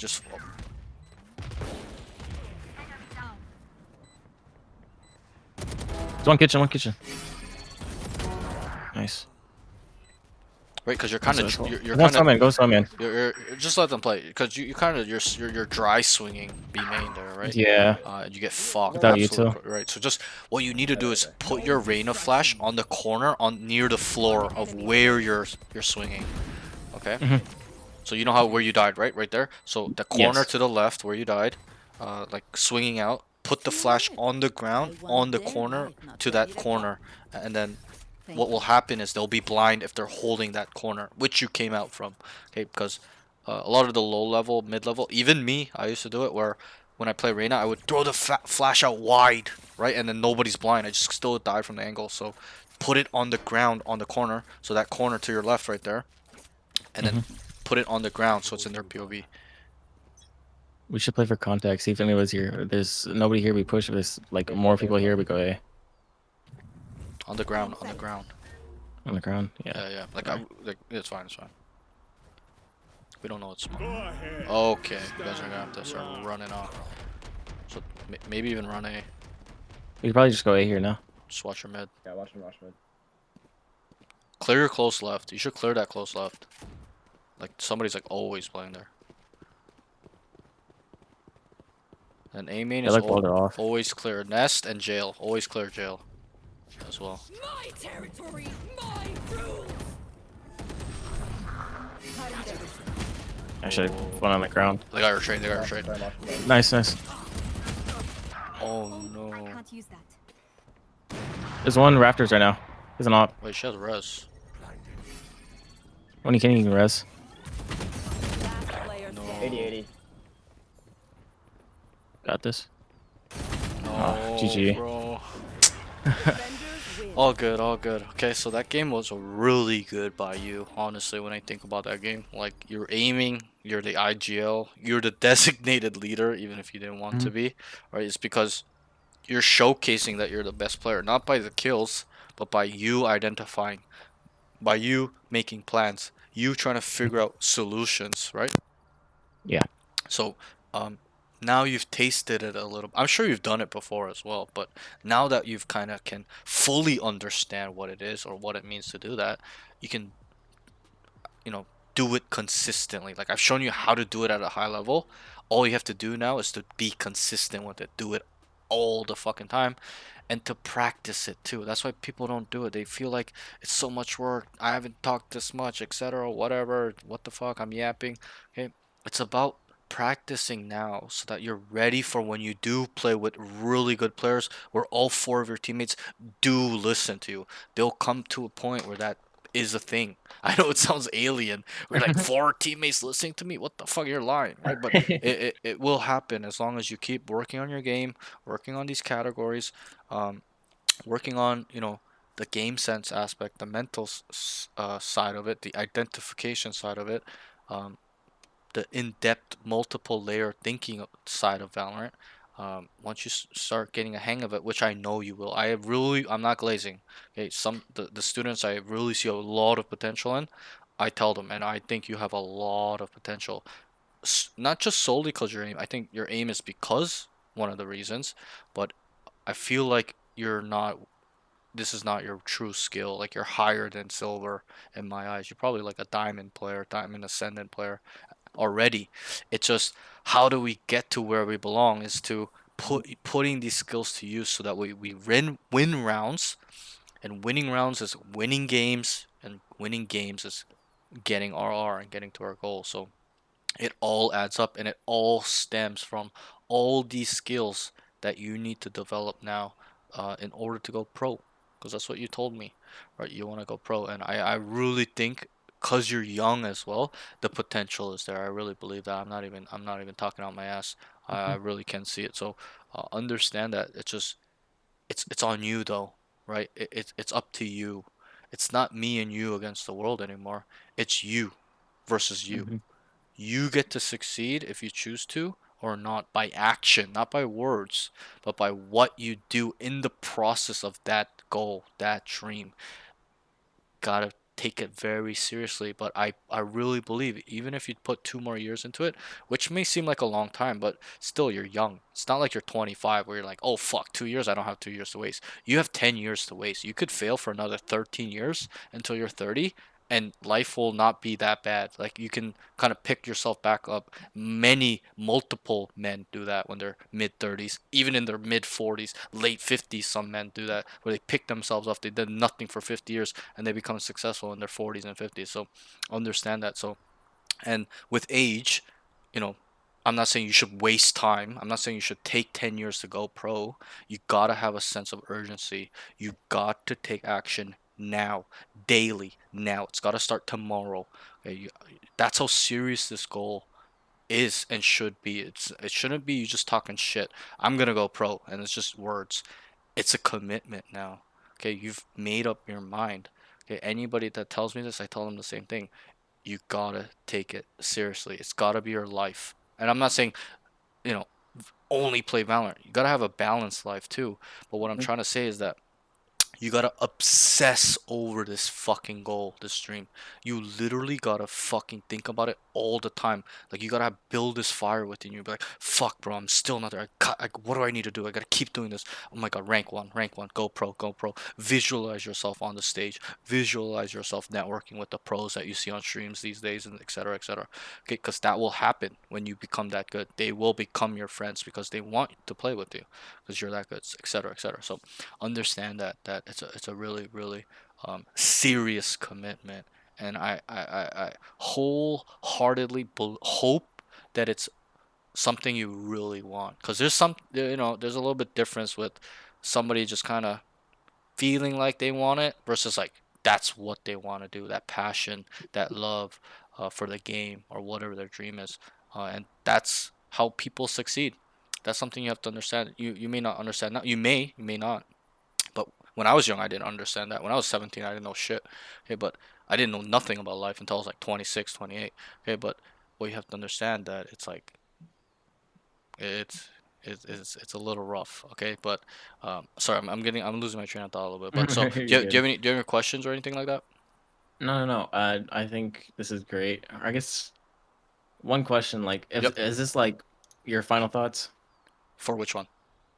Just like final thoughts in general for the session. Uh, a little bit. That we'll just kind of talk now for a little while. I'll send you these notes too. Let me just do that real quick right now. Hmm. I'm gonna send you these notes that I wrote. Uh, oops. Your general notes that we went over for like 40 minutes. I'll send that to you so you can think about it too. I wouldn't not send you these notes, right? Just keep it Yeah. for me. Yeah. No, but it's gonna be for you so that way you can look at back and no, wait, what the fuck?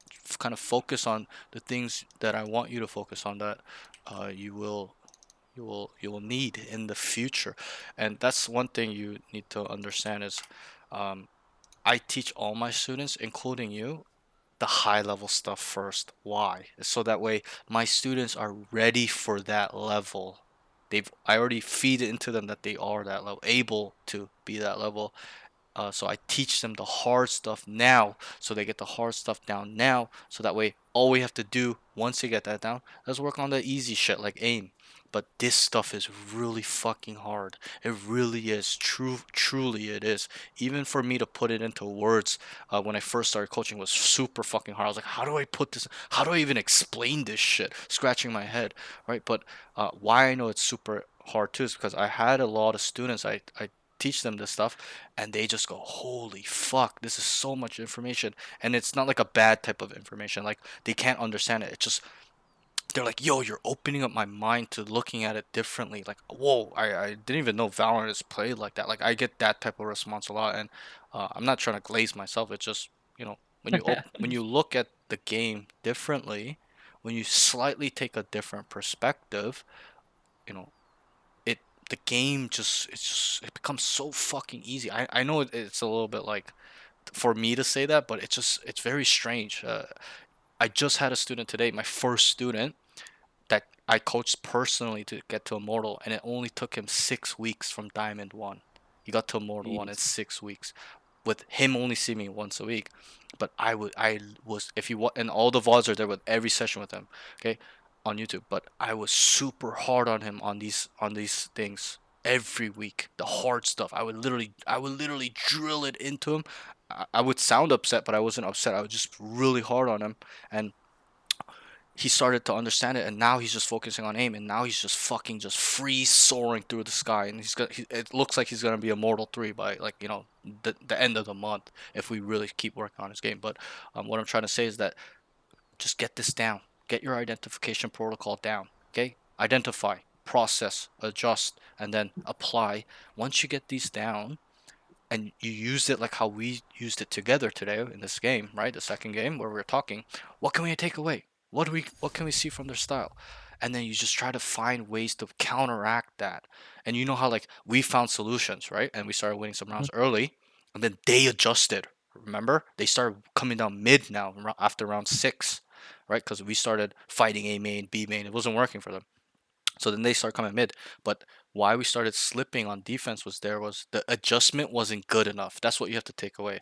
You were adjusting, you were trying to identify and make plans, like you're doing 1, 2, 3, 4, but it wasn't good enough. It needs to be solid, and it will get there. I fully understand. It's not gonna be you having the solution to every style right now, because you're still learning.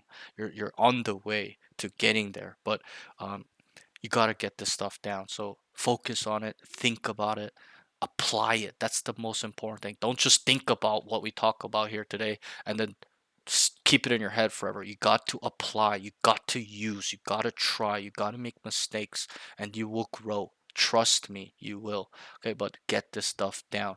Okay. Um, Hold on, wait. Did I send you this? Okay. So do you have any questions? Anything? I was gonna say like that's definitely like what I took away from this. Like once I started using the things you're telling me, like it Yeah. made a huge difference. Like Right. Right. I didn't think we were gonna come back from that. Was Yeah. it Yeah. 4-8? It was And then we came three back nine. to Or 4-8. Yeah. 3-9, Yeah. I think it was 4-8. Yeah. Yeah. 4-8.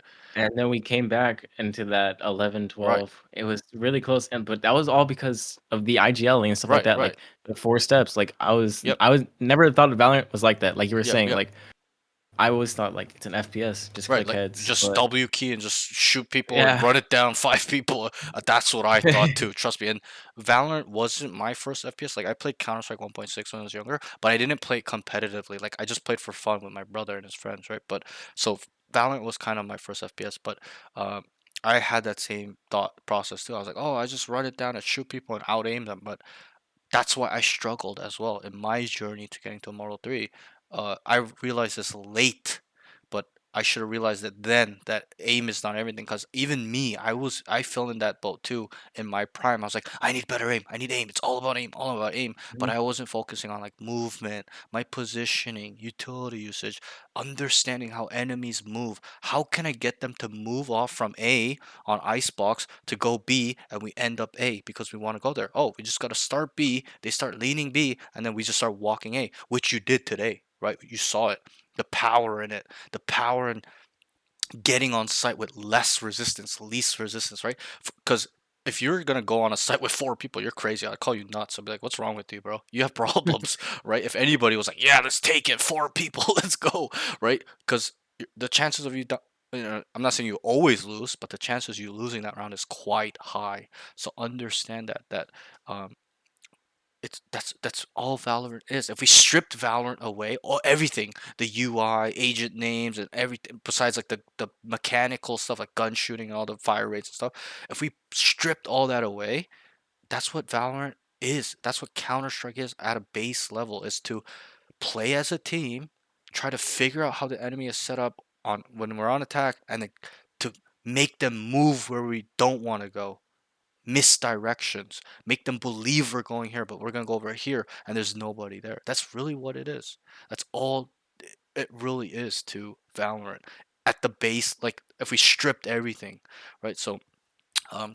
understand that you just, bro, you get this stuff, and I kind of say it to a lot of students. I teach this to a lot of students, but there's a reason for it. It's because this is really important in my opinion, and it's also objective because all the pros use some sort of identification protocol. It may not be labeled the same way I label it, but it's pretty much the same thing. Even if we were to dumb it down, right? It's to figure out what the enemies are doing and then just try to adjust. We could even make it a 2-step, whatever. Okay, but that's just what all the high level players do is figuring out and they pinpoint it. They don't just kind of like let it like be fuzzy, right? Like a fuzzy mental image of their setup. They pinpoint it like bullseye target, know exactly where they're playing at the highest level, pro level. Not only do they know which site they're playing on, but they know where in the site exactly they like to play. Whether it's yellow, back site, default area, snow, whatever it is, they know how to pinpoint that exactly. Okay, so that's obviously the next step, but just kind of understand that this is a very, very important. And I'm glad that you got to kind of see its power today. And I think, you know, you not only took over this game with our thought processes and our game sense, but the aim was there too. So imagine that where you're in a level where you can drop 30, 40 every game and use this identification profile, this protocol. You're literally just gonna carry every fucking game. And I'll be honest, your team was pretty fucking retarded. Even that last round, okay, that Sage should have won that round. All she had to do was swing rafters, kill the chamber, res somebody's 2v1, ISO's maze, etc., or try to res you earlier. But honestly, I think it was a big difference from even the first game to this game. Like you're fragging, you're communicating, you're making plans. Obviously I'm helping you a little bit, but I'll still give you the credit. You're helping them get on site where there's not that many people as one guy. You know, you're always making the right rotation, etc., etc. And this is what I want from you all the time, no exceptions, no excuses. And I know you can. That's the beauty behind your potential. Okay, I know you can do it. It's whether you put in the effort to be good at it, master it, or just average at this identification protocol. So you choose, right? A lot of the students watch me play like, ha, and I have this running joke where I call out something and it actually like that, like for example, I'm like, this guy's gonna be here, and then they somehow he's there. I'm like, am I cheating? I'm not cheating. I do that on stream. I'm like, am I cheating, guys? I'm not cheating, boys. I'm just using my brain. It's like an ongoing joke that I say with my stream, and they say it too when I call out. They're like, "Are you cheating, bro?" But it's not that I'm cheating. It's I'm using all the tools that I developed through playing, experiencing it by myself, learning it by myself, and putting them together. Identification, okay, adjustment, stuff like that. Information, looking at the mini map, reading the room, understanding the minds of my enemies. If they saw me here, if they saw three people here, we killed the one guy that saw three people. He's communicating to his team that three of us are here. We're gonna have to leave or commit fast, stuff like that. So that's another thing I should probably touch on with you is you gotta understand how the enemy think, talk, and feel.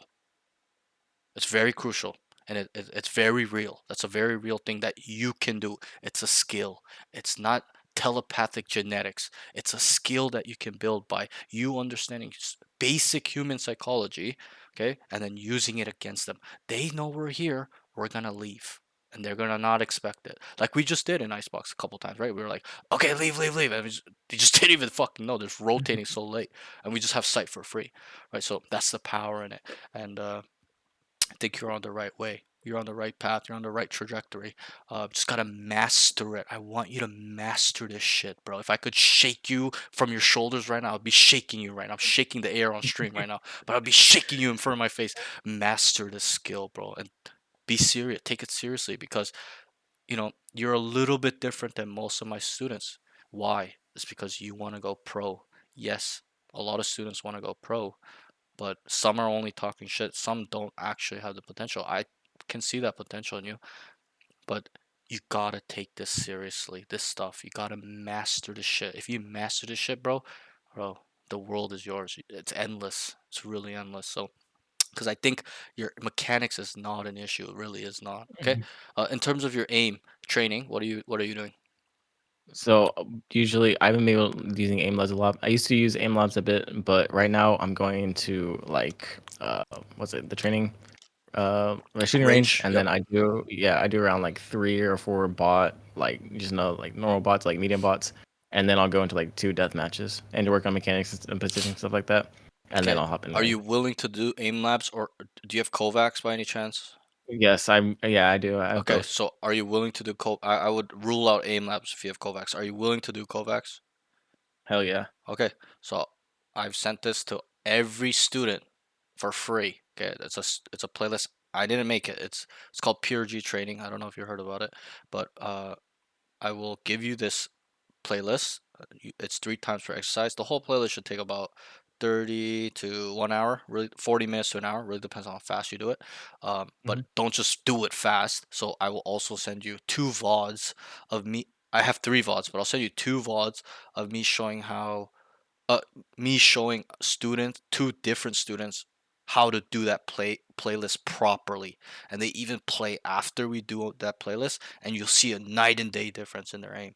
But um, yeah, so I'll send you that playlist. I'll send you the 2 VODs, and then I'll also send you a video of. It's only like 3 exercises in the range that I'd like you to add to your range routine. Um, that will help with more high level aiming type stuff.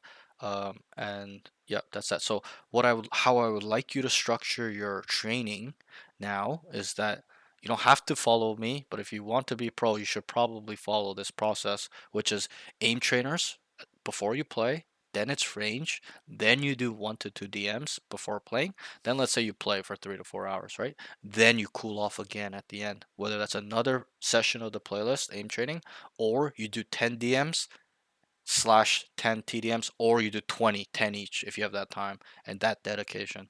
But because that's what I used to do. That's what a lot of pros do. If anything, pros do even more than me. They do aim training, they do the range for an hour, 2 hours, or maybe not 2 hours, but they'll do their basic range routine, and then they'll do a couple DMs before they play. They'll play, and then they'll cool off too at the end of the night with a lot of DMs usually, or some people do it throughout in between games, but I would advise against that. I'd rather you just focus on playing comp and then work on your mechanics after, because you'll get tired out right in the middle, near the end. If you're just doing 5 DMs per game in between, like you're gonna get fucked, right? Your arm's gonna be sore, which is not a bad thing, but just want you to focus on comp so that way you're focusing on the game sense aspect of playing Valor. But yeah, so that's how I would like to structure aim training range for 20 to 40 minutes. Okay, and I'll send you some videos on some range exercises, and then DM warm up, and then you play, and then you cool off again. And you gotta take this very seriously. You can't miss a day. That's what being a pro is. Whether that's in the NFL, NBA, okay, does not matter. Making money, Wall Street, getting bitch, does not matter, bro. Okay, you gotta be disciplined. What does discipline mean? Not beating yourself up or beating somebody up. That's not what discipline is. Discipline is doing something you don't want to do, no matter how you feel, because it benefits you. For example, working out, doing your push ups, brushing your teeth, whatever, making your bed, okay, going to school, waking up on time to get to work. Be disciplined. Okay, so do the things that are hard, slash, you feel like it's not necessary, but you need it. You gotta do it every single. Don't miss a fucking day. You miss a day, you're cheating yourself, and only you will know if you cheat yourself. Nobody else will give a fuck. I don't give a fuck. Okay, because it's your dream. Yes, I care about my students, but you're the one taking action. I can't sit here and babysit you every day, right? Hmm. And I don't. Most of my students are very good. I think you're good too. But um, that's that. Okay. Do you have any questions or anything like that? No, not really. It's just the one thing is like, I'm dead set on becoming a pro. Like, Okay. this is exactly what I want to do. And so, Okay. everything you're telling me right now, that I'm gonna do this. That's what I'm Good. gonna do. And Good. the discipline part, like, yeah, Good. And you I gotta do that if you wanna, good. if you want this. Yeah. I fully agree. And I see myself in you. That's what I see. I see that young, ambitious kid with fire in him to become somebody, to want to be on stage, to be seen. So you gotta take this seriously, and you gotta learn from me, my mistakes. You got to understand that quitting is the worst thing you can do. Don't fucking give up. I don't care if it takes fucking 5 years, 10 years, your whole life. Try, try to go okay, maybe not your whole life, but you you know what I mean. Like, try to Yeah, yeah. maybe it gets capped to some, it gets capped to some point, but that's failure instead of giving up, right? Let's say for example you're like, okay, 5 years I want to go pro, and let's say 5 years it's nothing's really happening. You haven't even hit radiant yet. Okay, it's probably time to hang it up. Okay, so it's a little bit of like being real, but um yeah, just you can't give up. You can't give up. There's gonna be so many bad days. Trust me, bro. Trust me. There's gonna be a lot of days you cry. There's gonna be a lot of days you're questioning yourself. A lot of days that you're unsure you're fit for it. You're unsure you're worthy of it. There's self-doubt. There's fear. There's expectations from your parents. There's responsibilities that you need to do, whether that's paying rent, helping your parents pay rent, whatever it is. You gotta do everything while you're doing that dream too. But you gotta keep going. That's one thing I'll say because I've quit. I know that feeling of quitting. It's not a good feeling. Okay. It's like you spending thousands of hours and just giving up. So don't do it. You've told me something now. You've told me what your big goal, your dream is. Be a man of your word. Even though you're not a man yet, you're a young man. You're getting there. Be a man of your word. Do what you told me you're going to do. Because that's what cowards do. They'll say something and not do it. And I've been that person a lot myself. So kind of think about that. Okay, so this is the perfect time. So you know how I asked you, what do you want? Right? You said, I kind of want to be pro. That's really it. You're like, I want to be pro, right? Now, there's a follow-up question that I ask all my students. Okay, the question will be now. So you gotta, gotta ask yourself, what do you want? But now the second question is also, what is it you're willing to sacrifice? How badly is it you want your goal? And you don't have to answer. It's a rhetorical question. It's for you. It's not for me. I used to make my students answer this. And when I did, okay, there was only a few, 2 to 3 guys out of the 40 people that I made them answer, okay, where they would say anything. I'm willing to lay my life on the line. I'm willing to lose my girlfriend. I'm willing to lose my family, whatever. That's an over exaggeration. But I'm not saying lose your girlfriend, lose your life, lose your family. But what I'm trying to say is that adopt that mindset that doesn't matter who's discouraging me, what's coming in my way, I'm going to get it done. Whatever it takes, however long it takes, brick by brick. Okay, so ask yourself these two questions every day. What do I want? Okay, I want to be a pro. What am I willing to sacrifice? This is what I'm willing to do. It's very important. Why? It's so that way you don't lose sight of your dream, your purpose. And how do I know that? How am I such a wizard to know? Am I cheating? I'm not cheating. It's because I went through that where I said I want to go pro. And I may have asked myself, what am I willing to anything? I'm willing to do whatever it takes. But at some point I stopped asking that question near the end and I gave up. And so don't let that happen to you. Keep going. Keep grinding. It's very important that you stay locked the fuck in and have a sense of urgency. Even you at 17 years old, you have to understand the timing is very fragile to go pro, even if you're young. Okay, you gotta get this done. You gotta be radiant within a year right now. And then start networking for another year, grinding and really, really working on your game. And then within that year, that networking year, you gotta start making moves to go pro, getting on teams, competing, etc. Obviously, you can do that now as well. But to be a pro, that's really your timing. It should be within 2 years. So gotta fucking dig deep now. You gotta be a pro when you're 19. Okay, you can't be a pro when you're 23 or be a rookie when you're 25. They're gonna laugh at you. Yes, it's happened, but it's very small chance. You gotta take the timing because you have the age. Okay, ask yourself, what do I want? This is what I want. What are you willing to sacrifice? It's very important. All right. Any more questions or anything like that? No, nothing like that. I'm all good right now. Okay. Okay. And just stick with it, bro. I'm being as real as I can right now from the bottom of my heart. It's gonna be really, really, really rough. You think it's gonna get hard at Ascendant? You haven't seen nothing yet. Okay? That's how you have to think about it. Oh, it's hard now? This is nothing. This is how you have to think. Until you're at the top. Okay, even then you gotta be like, okay, I gotta keep improving myself. Because that's what pros do. That's what it is. That's what it means to be at the top. And that's why you may not understand this now. I didn't when I was 17 or 18, but this is why not everyone can be successful. Because those that make it, or those that are the best, or the top 10 in their field, whatever field it is, pay the biggest price. You gotta understand that. Okay, they pay the biggest price. It's not easy to being the best, but those that are willing to will be. And not everyone is able to. That's something you have to understand, and something you will understand whether you succeed or fail. It's super hard. What you want, everybody fucking wants the same thing, my friend. That's what you have to understand. What separates you from another 17-year-old that's already radiant right now? That should make you angry. Okay? That should burn you a little bit. You have to dig deep. And I believe you have that potential. But it's gotta be real with you too. I can't just be like, yep, good luck with your journey, bro. You're gonna make it. Right? I gotta get you ready for that journey mentally. Why? It's because I've been through it multiple times. 4 times. I was pro in StarCraft 2. Tried it in Dota 2 for 4 years when I was 21. I failed. Valorant came out when I was 25.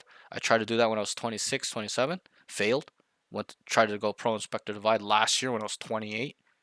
Okay, the game died when I was top 100. What am I supposed to do? Super fucking unlucky. Out of my control. The one time I didn't quit, right? So, but what I'm trying to say is I understand that journey. It's not easy. It's a very mentally fatiguing one. You gotta be mentally strong. Understand that, okay? Whatever it takes, bro. Whatever it takes. Gotta go and get it. Okay, it's an attacking game now. That's how you have to look at it. Remember how I told you, like, it's an attacking game. You gotta go and fucking grab it for yourself.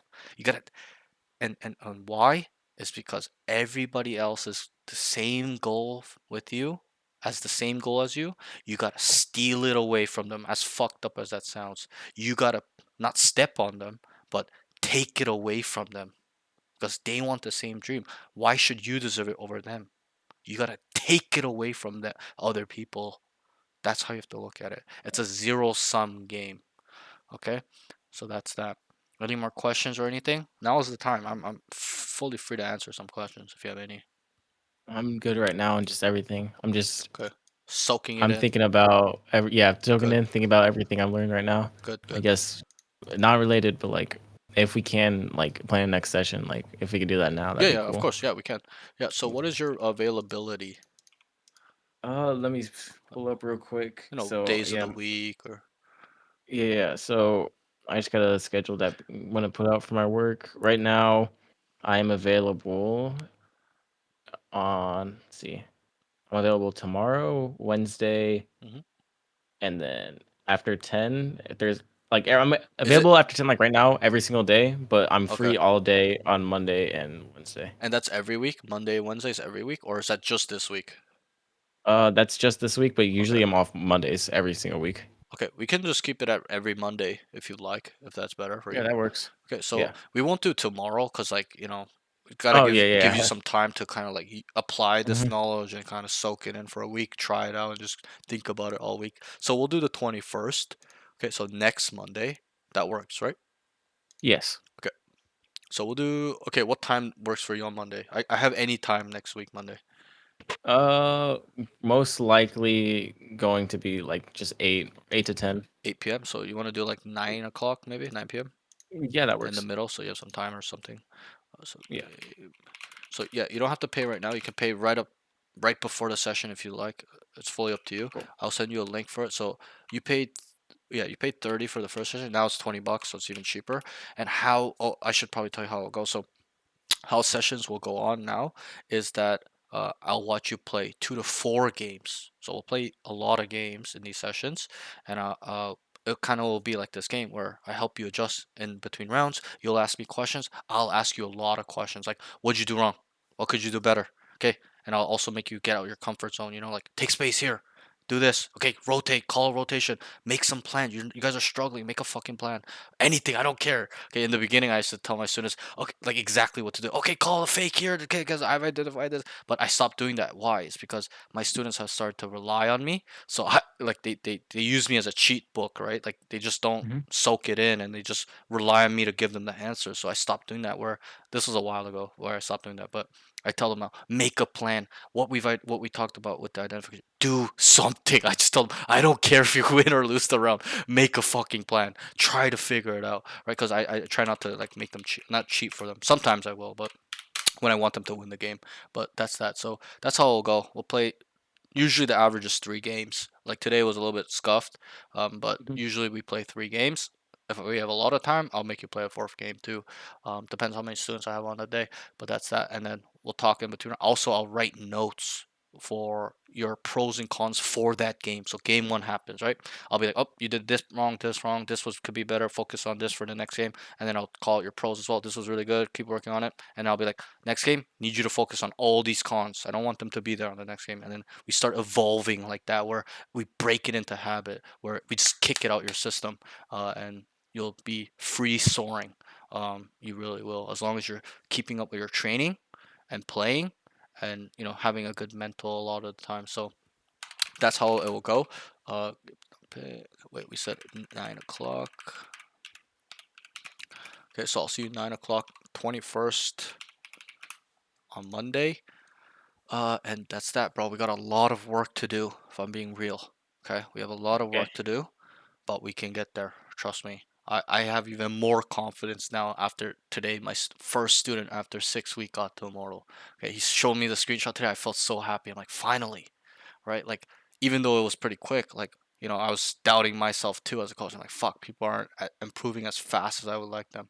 But, when I saw the screenshot today, I'm like, okay, it's working. It's working. And it's objective. A lot of my students have been climbing really drastically. So, it's just all about working on these things as we go. Like as new problems come up, as climb higher and higher, you're gonna see different problems that you're seeing or you're facing that we deal with immediately, so that way you don't fall into a wall, you don't face a wall and get stuck for 2 months because you just don't know what to do. I try to address it right away, so that way you're just constantly improving and you're just a free soar through the air, right? There's no mountain in the way, if you may will. Okay, so that's that. Any questions, anything you want to talk about, any concerns, anything? Nothing right now, not that I can think of. Okay, so right now what's your rank? Silver 2? 2. Okay, so I'm gonna be a little bit hard on you. You got a full week and a day. You got 8 days. So this is what I do with all my students that see me once a week. I set small goals for them, so we gotta try our best to hit. So you're silver 2 right now. I Mhm. would like you to be minimum by next session, gold 1 minimum. I even think that's too low. Okay, I was thinking like maybe even plat. that's a little bit too high. We'll Too get high? there. I don't Mhm. expect you to go from silver to plat in 1 week, right? It's just Yeah. baby steps, bro. Baby steps. Don't worry. Mhm. We'll Baby get there. step, Trust baby me. step. Trust me. Trust me. We'll get there. It's just we do this so it's a guideline for our Mhm. expectation for the week. You know what I mean? Like for us to slowly level up, because in the first 3 weeks of me coaching, I used to not do this. And what do you think would happen? These guys would show up the same fucking rank a week later, same RR, even worse RR. I'm like, what'd you do for a week? You're just jacking off every week, like all day, like what'd you do? And they're like, they're giving me excuses. Once I started making them like, I need you to be this goal. What do you think started happening? They start hitting it. If I hit They that start gold. they start getting to where I want them to. I lay down this expectation and they hit it. And I tell them too. I'm like, you know, it's not the end of the world if you don't hit it. I will be a little bit disappointed, but you know, you gotta just try harder. But 80% of students, they get it. They always hit, and some actually even exceed my expectation. I'm like, I want you to be plat 1 by next, and they're like plat 2. I'm like, really good job, A plus plus plus, bro. I'm really proud of you, right? So understand that I'm not gonna like kill you over you not hitting it, but I will be a little Mhm. bit slightly disappointed. But what'd you do for a week, bro? Like, come on, right? So gotta be hard on yourself and try your best. So we'll say gold 1 is uh like a B minus, maybe even like a C plus B minus. Okay, we'll say it's a B plus, and then we'll say gold 3 will be A plus plus plus plus. Gold 3 is like a A plus. Gold 2 is like an A plus. Gold 3 will be A plus plus plus plus plus, like stuff like that. Mhm. Really exceeded my expectations. So that's our goal. Okay, lay down the law for you. Try your fucking best. To whatever it takes, you gotta try. Okay, playing every day with the time you have too, bro. There's no excuse. You have 30 hours a week. Some of my students only have like 6, 8 hours a week, and they still get to ascend it. Okay, by playing only on weekends, stuff like that. So there's no excuse. Start winning these small goals, and we're on the way to the holy city, which will be radiant. Immortal 3, our goal. Okay, so understand that. So gold 1 minimum, gold 2, gold 3 is A plus plus plus plus plus. Okay, so Yeah. for next week. All right. Anything else? Nothing right now. Okay. I'll just sum this up really quickly for you. So let's focus on some of these things for this week. Okay, so that's gonna be let me just read this real quick. So it's gonna be work on your IGLing. You saw the power in it today in the second game. Okay, people may not talk to you, but they will listen to you. So direct them, be productive, and reason with them too. Don't just make the plan by yourself and just tell them the plan. Reason with them, guys. They're a fast rotating team. Let's do this. A lot of the times they will agree. Okay, so rationalize with them why you're using, tell them why, justify why you're using this plan, so that way they can understand too. Okay, guys, they're fast rotate, they're flanking us hard. Let's just kind of wait around and default, guys. A lot of times, but yep, I agree. Let's do it. Okay, so that's that. Work on your IGLing skills. Uh, work on your identification protocol. Identify how the enemy play as a whole. Okay, are they super aggressive, super passive, playing slow, playing fast, default heavy, rotational heavy, running it down heavy, whatever it is, and then individually. Wait, Cypher is always here. This guy's always likes to do this. Jet's always over. Jet ISO is always on A on Icebox. Omen was always on B. Okay, what is this? And then step 2 is, what does that mean? Wait, they only have an Omen on B. They don't have smokes on A. Really, it's gonna take a while. They only have Duelist on A. They have no mollies. They have no any utility to deter a rush unless they put deadlock there, etc., etc. Okay, and then number 3, adjust, find solutions. Wait, they're fast rotating, guys. Let's run a fake. Okay, let's misdirection. Let's default hard. Let's play it slow. Guys, they're flanking us. Let's default. Guys, they're sitting around, not rotating, slow rotations. Let's run it down on them, etc., etc. Okay, so that's step 3. And then number 4 is the plan is as in putting it all together, like apply, like everything, as in identifying it as a whole individually, then finding, thinking about it, then the solutions to it, then executing it, as in you tell your team, this is what I've identified, this is what we're gonna do. I want this guy here, this guy here. Let's go. On break. Ready? 1, 2, 3. Right? That's how we play in football, right? You know that. You play football, right? That's how it is. In football, it's the same thing. Is you make a play off the defensive scheme, or you condition them to use a play. You pass 5 times, then you want to run, whatever. Then you guys get in the huddle. This is the play, guys. Break, and everybody knows what to do. So I want you to be that type of player. And then let's also work on our uh, positioning in terms of on defense. Let's not just start backside AFK. Let's start aggressive first. Then we hear a lot. Back up to our secondary position, third position, fourth position, spawn, whatever. You got to develop those sweet spots for you. Yes, there are some textbook answers in terms of sweet spots on the maps, in certain maps, but I want you to develop your own sweet spots. I don't want you to copy them. Find your own. Yeah, they're all over the map. So start aggressively, back up, back up, back up, then into spawn. It shouldn't be backside and then spawn. It's got to be up front to gain info, take some fights, back up, and then spawn. Okay, so you gotta have some positioning spots around there on maps and sites. Okay, so figure that out. And then the next thing is to what did I write? Let's be a little bit less reactive on defense. Oh, they're going A. We're just gonna start running A. Oh, they're going here. Now we're gonna have to start running over to rotate. Get ahead of them. They're starting A. We're on icebox. Okay, I'm on mid. I'm gonna walk down mid. Cut off their rotation. Flank them. Gain info. Cause chaos. Get kills. Whatever. Okay. I know. Okay. For example, they. Oh, I know there's 5 starting A. Okay, but they're probably not gonna. And let's say you're looking at the menu app, you're mid. You're like, oh, they're not gonna go in. It doesn't look like they're going in. Their body language, their intention, they're not up all the way. They're all the way in belt. They're not going in. I'm gonna start running B and then sit here and wait for the rotation because I know they're gonna come here. You don't know how many times I've done that. That to me shows you have a big brain if you can do that. By you being like, they're starting A, but I'm gonna go B because the way they're playing A right now, they're not gonna go, and I'm gonna go and be proactive. If they end up going, whatever, we'll retake. I'll come back, whatever. But it's better than you just stacking A 5A and then they're able to rotate off and nobody fucking knows and there's no info, right? So kind of understand that a little bit more. Okay, be proactive. Let's not be reactionary. Okay, the next thing is, yep, that's pretty much all I would like you to focus on. And then also when you're playing Reina, work on your flashes. Okay, Yeah. there's not so much value there right now. It will. be there. But you gotta flash and swing, or flash to deter them and reposition. But there was that one round on A where you flashed, you didn't peek, you should have repositioned, but then you swung after, and obviously you killed the ISO. But you know, a lot of the times you're gonna die there at the higher levels, so you gotta make quicker decisions and kind of be quick and just delete people and get out with the flash because you have dismiss, right? That's the benefit of Reyna. So use that to your advantage a little bit, uh, and then also uh, in terms of our aim mechanics, just focus on the stuff I told you. Aim train, range, DM to warm up, play, and then you should cool up. You should be doing minimum 10 DMs a day as somebody that's trying to go pro. That's something I used to do a lot. These days, not as much because I don't have time to do 10 DMs because I'm always fucking coaching every day.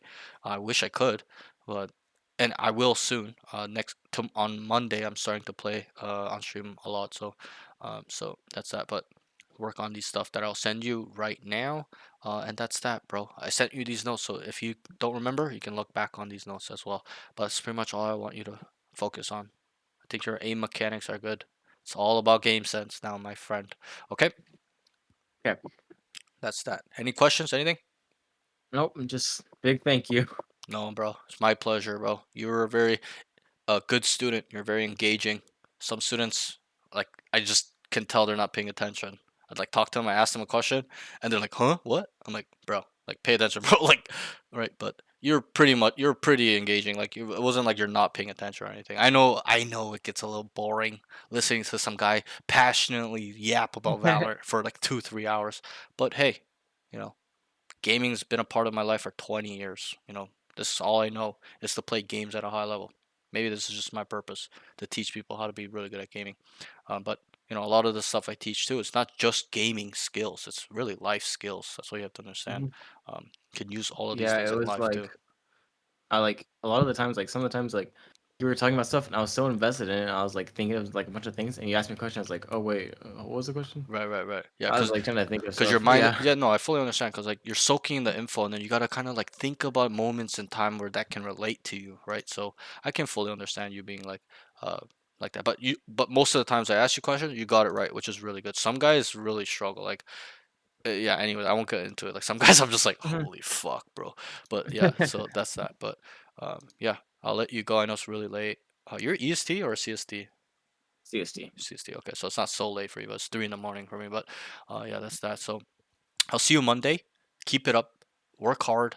Play hard. Don't give up when the game's hard. Don't grieve. Don't be toxic. I don't get a sense of that from you either. Are you toxic by any chance? Be honest. I don't care. No, but Do you if they're tilt? toxic, I'll be a little toxic back. I used to, but I Okay. got better at it. So we gotta throw that in the trash bin right now. Mhm. Because if you want to be pro, you can't have any ounce of that. Look You're at all not the pros toxicity. right now. Are they Yeah. toxic? Like none of those guys are really, really like you don't see them on stream crashing out, being toxic or mean. They're very level-headed. That's the thing with pro players. They're very nice people because they know their capabilities, right? They're confident in themselves. They don't need to be mean. It's like a UFC fighter. That guy knows he can kill somebody. He doesn't need to go and bash people in the face for no reason, right? There needs to be a reason for him to kill somebody, right? Like, but he knows he can. He's the nicest guy in the room, right? MMA fighters are so nice. Those that are really capable of killing people are very nice usually, because they know what they're capable of. So just to kind of understand that. But that's that, bro. Really good session. I'll see you next week. Try your best to get to gold 1, gold 3 in that range, and focus on these stuff. Okay, I'll let you go. That's that, bro. Good job, man. Good job today. Thank you. No problem. Thank you for everything. No I'll worries, see bro. you later, man. No worries, bro. Also, if you have any questions throughout the week, after a Mhm. game or whatever, DM me, bro. It's always open. My DMs are always open. I'll always respond most of the time, unless the DM gets lost in the sea of DMs. But usually I respond to all of them like really quickly because I'm always on my Discord. So that's that. Okay. So I'll see you next week, bro. Take care. Good session, See ya, man. man. Later, bro. Peace. Later. All right, guys. I gotta get going today. Summit, what's up? Crypto, what's up? Sorry I didn't reply to you. But I gotta get going today because I gotta do some stuff. But um, that was the only session today. Tomorrow we got a busier day. We got about 3 people, so it's gonna be a little bit better. And also I'll be playing a little bit on stream probably. And that's that. Okay, guys. Thanks for tuning in. Hopefully you guys learned something. stuff like that. Stay low. Thanks for the follow. I didn't even see this. But that's that. Okay. Go and get what is yours, my friends, my students. Go and get what is yours. Right. Peace. Later, guys. Thanks for tuning in.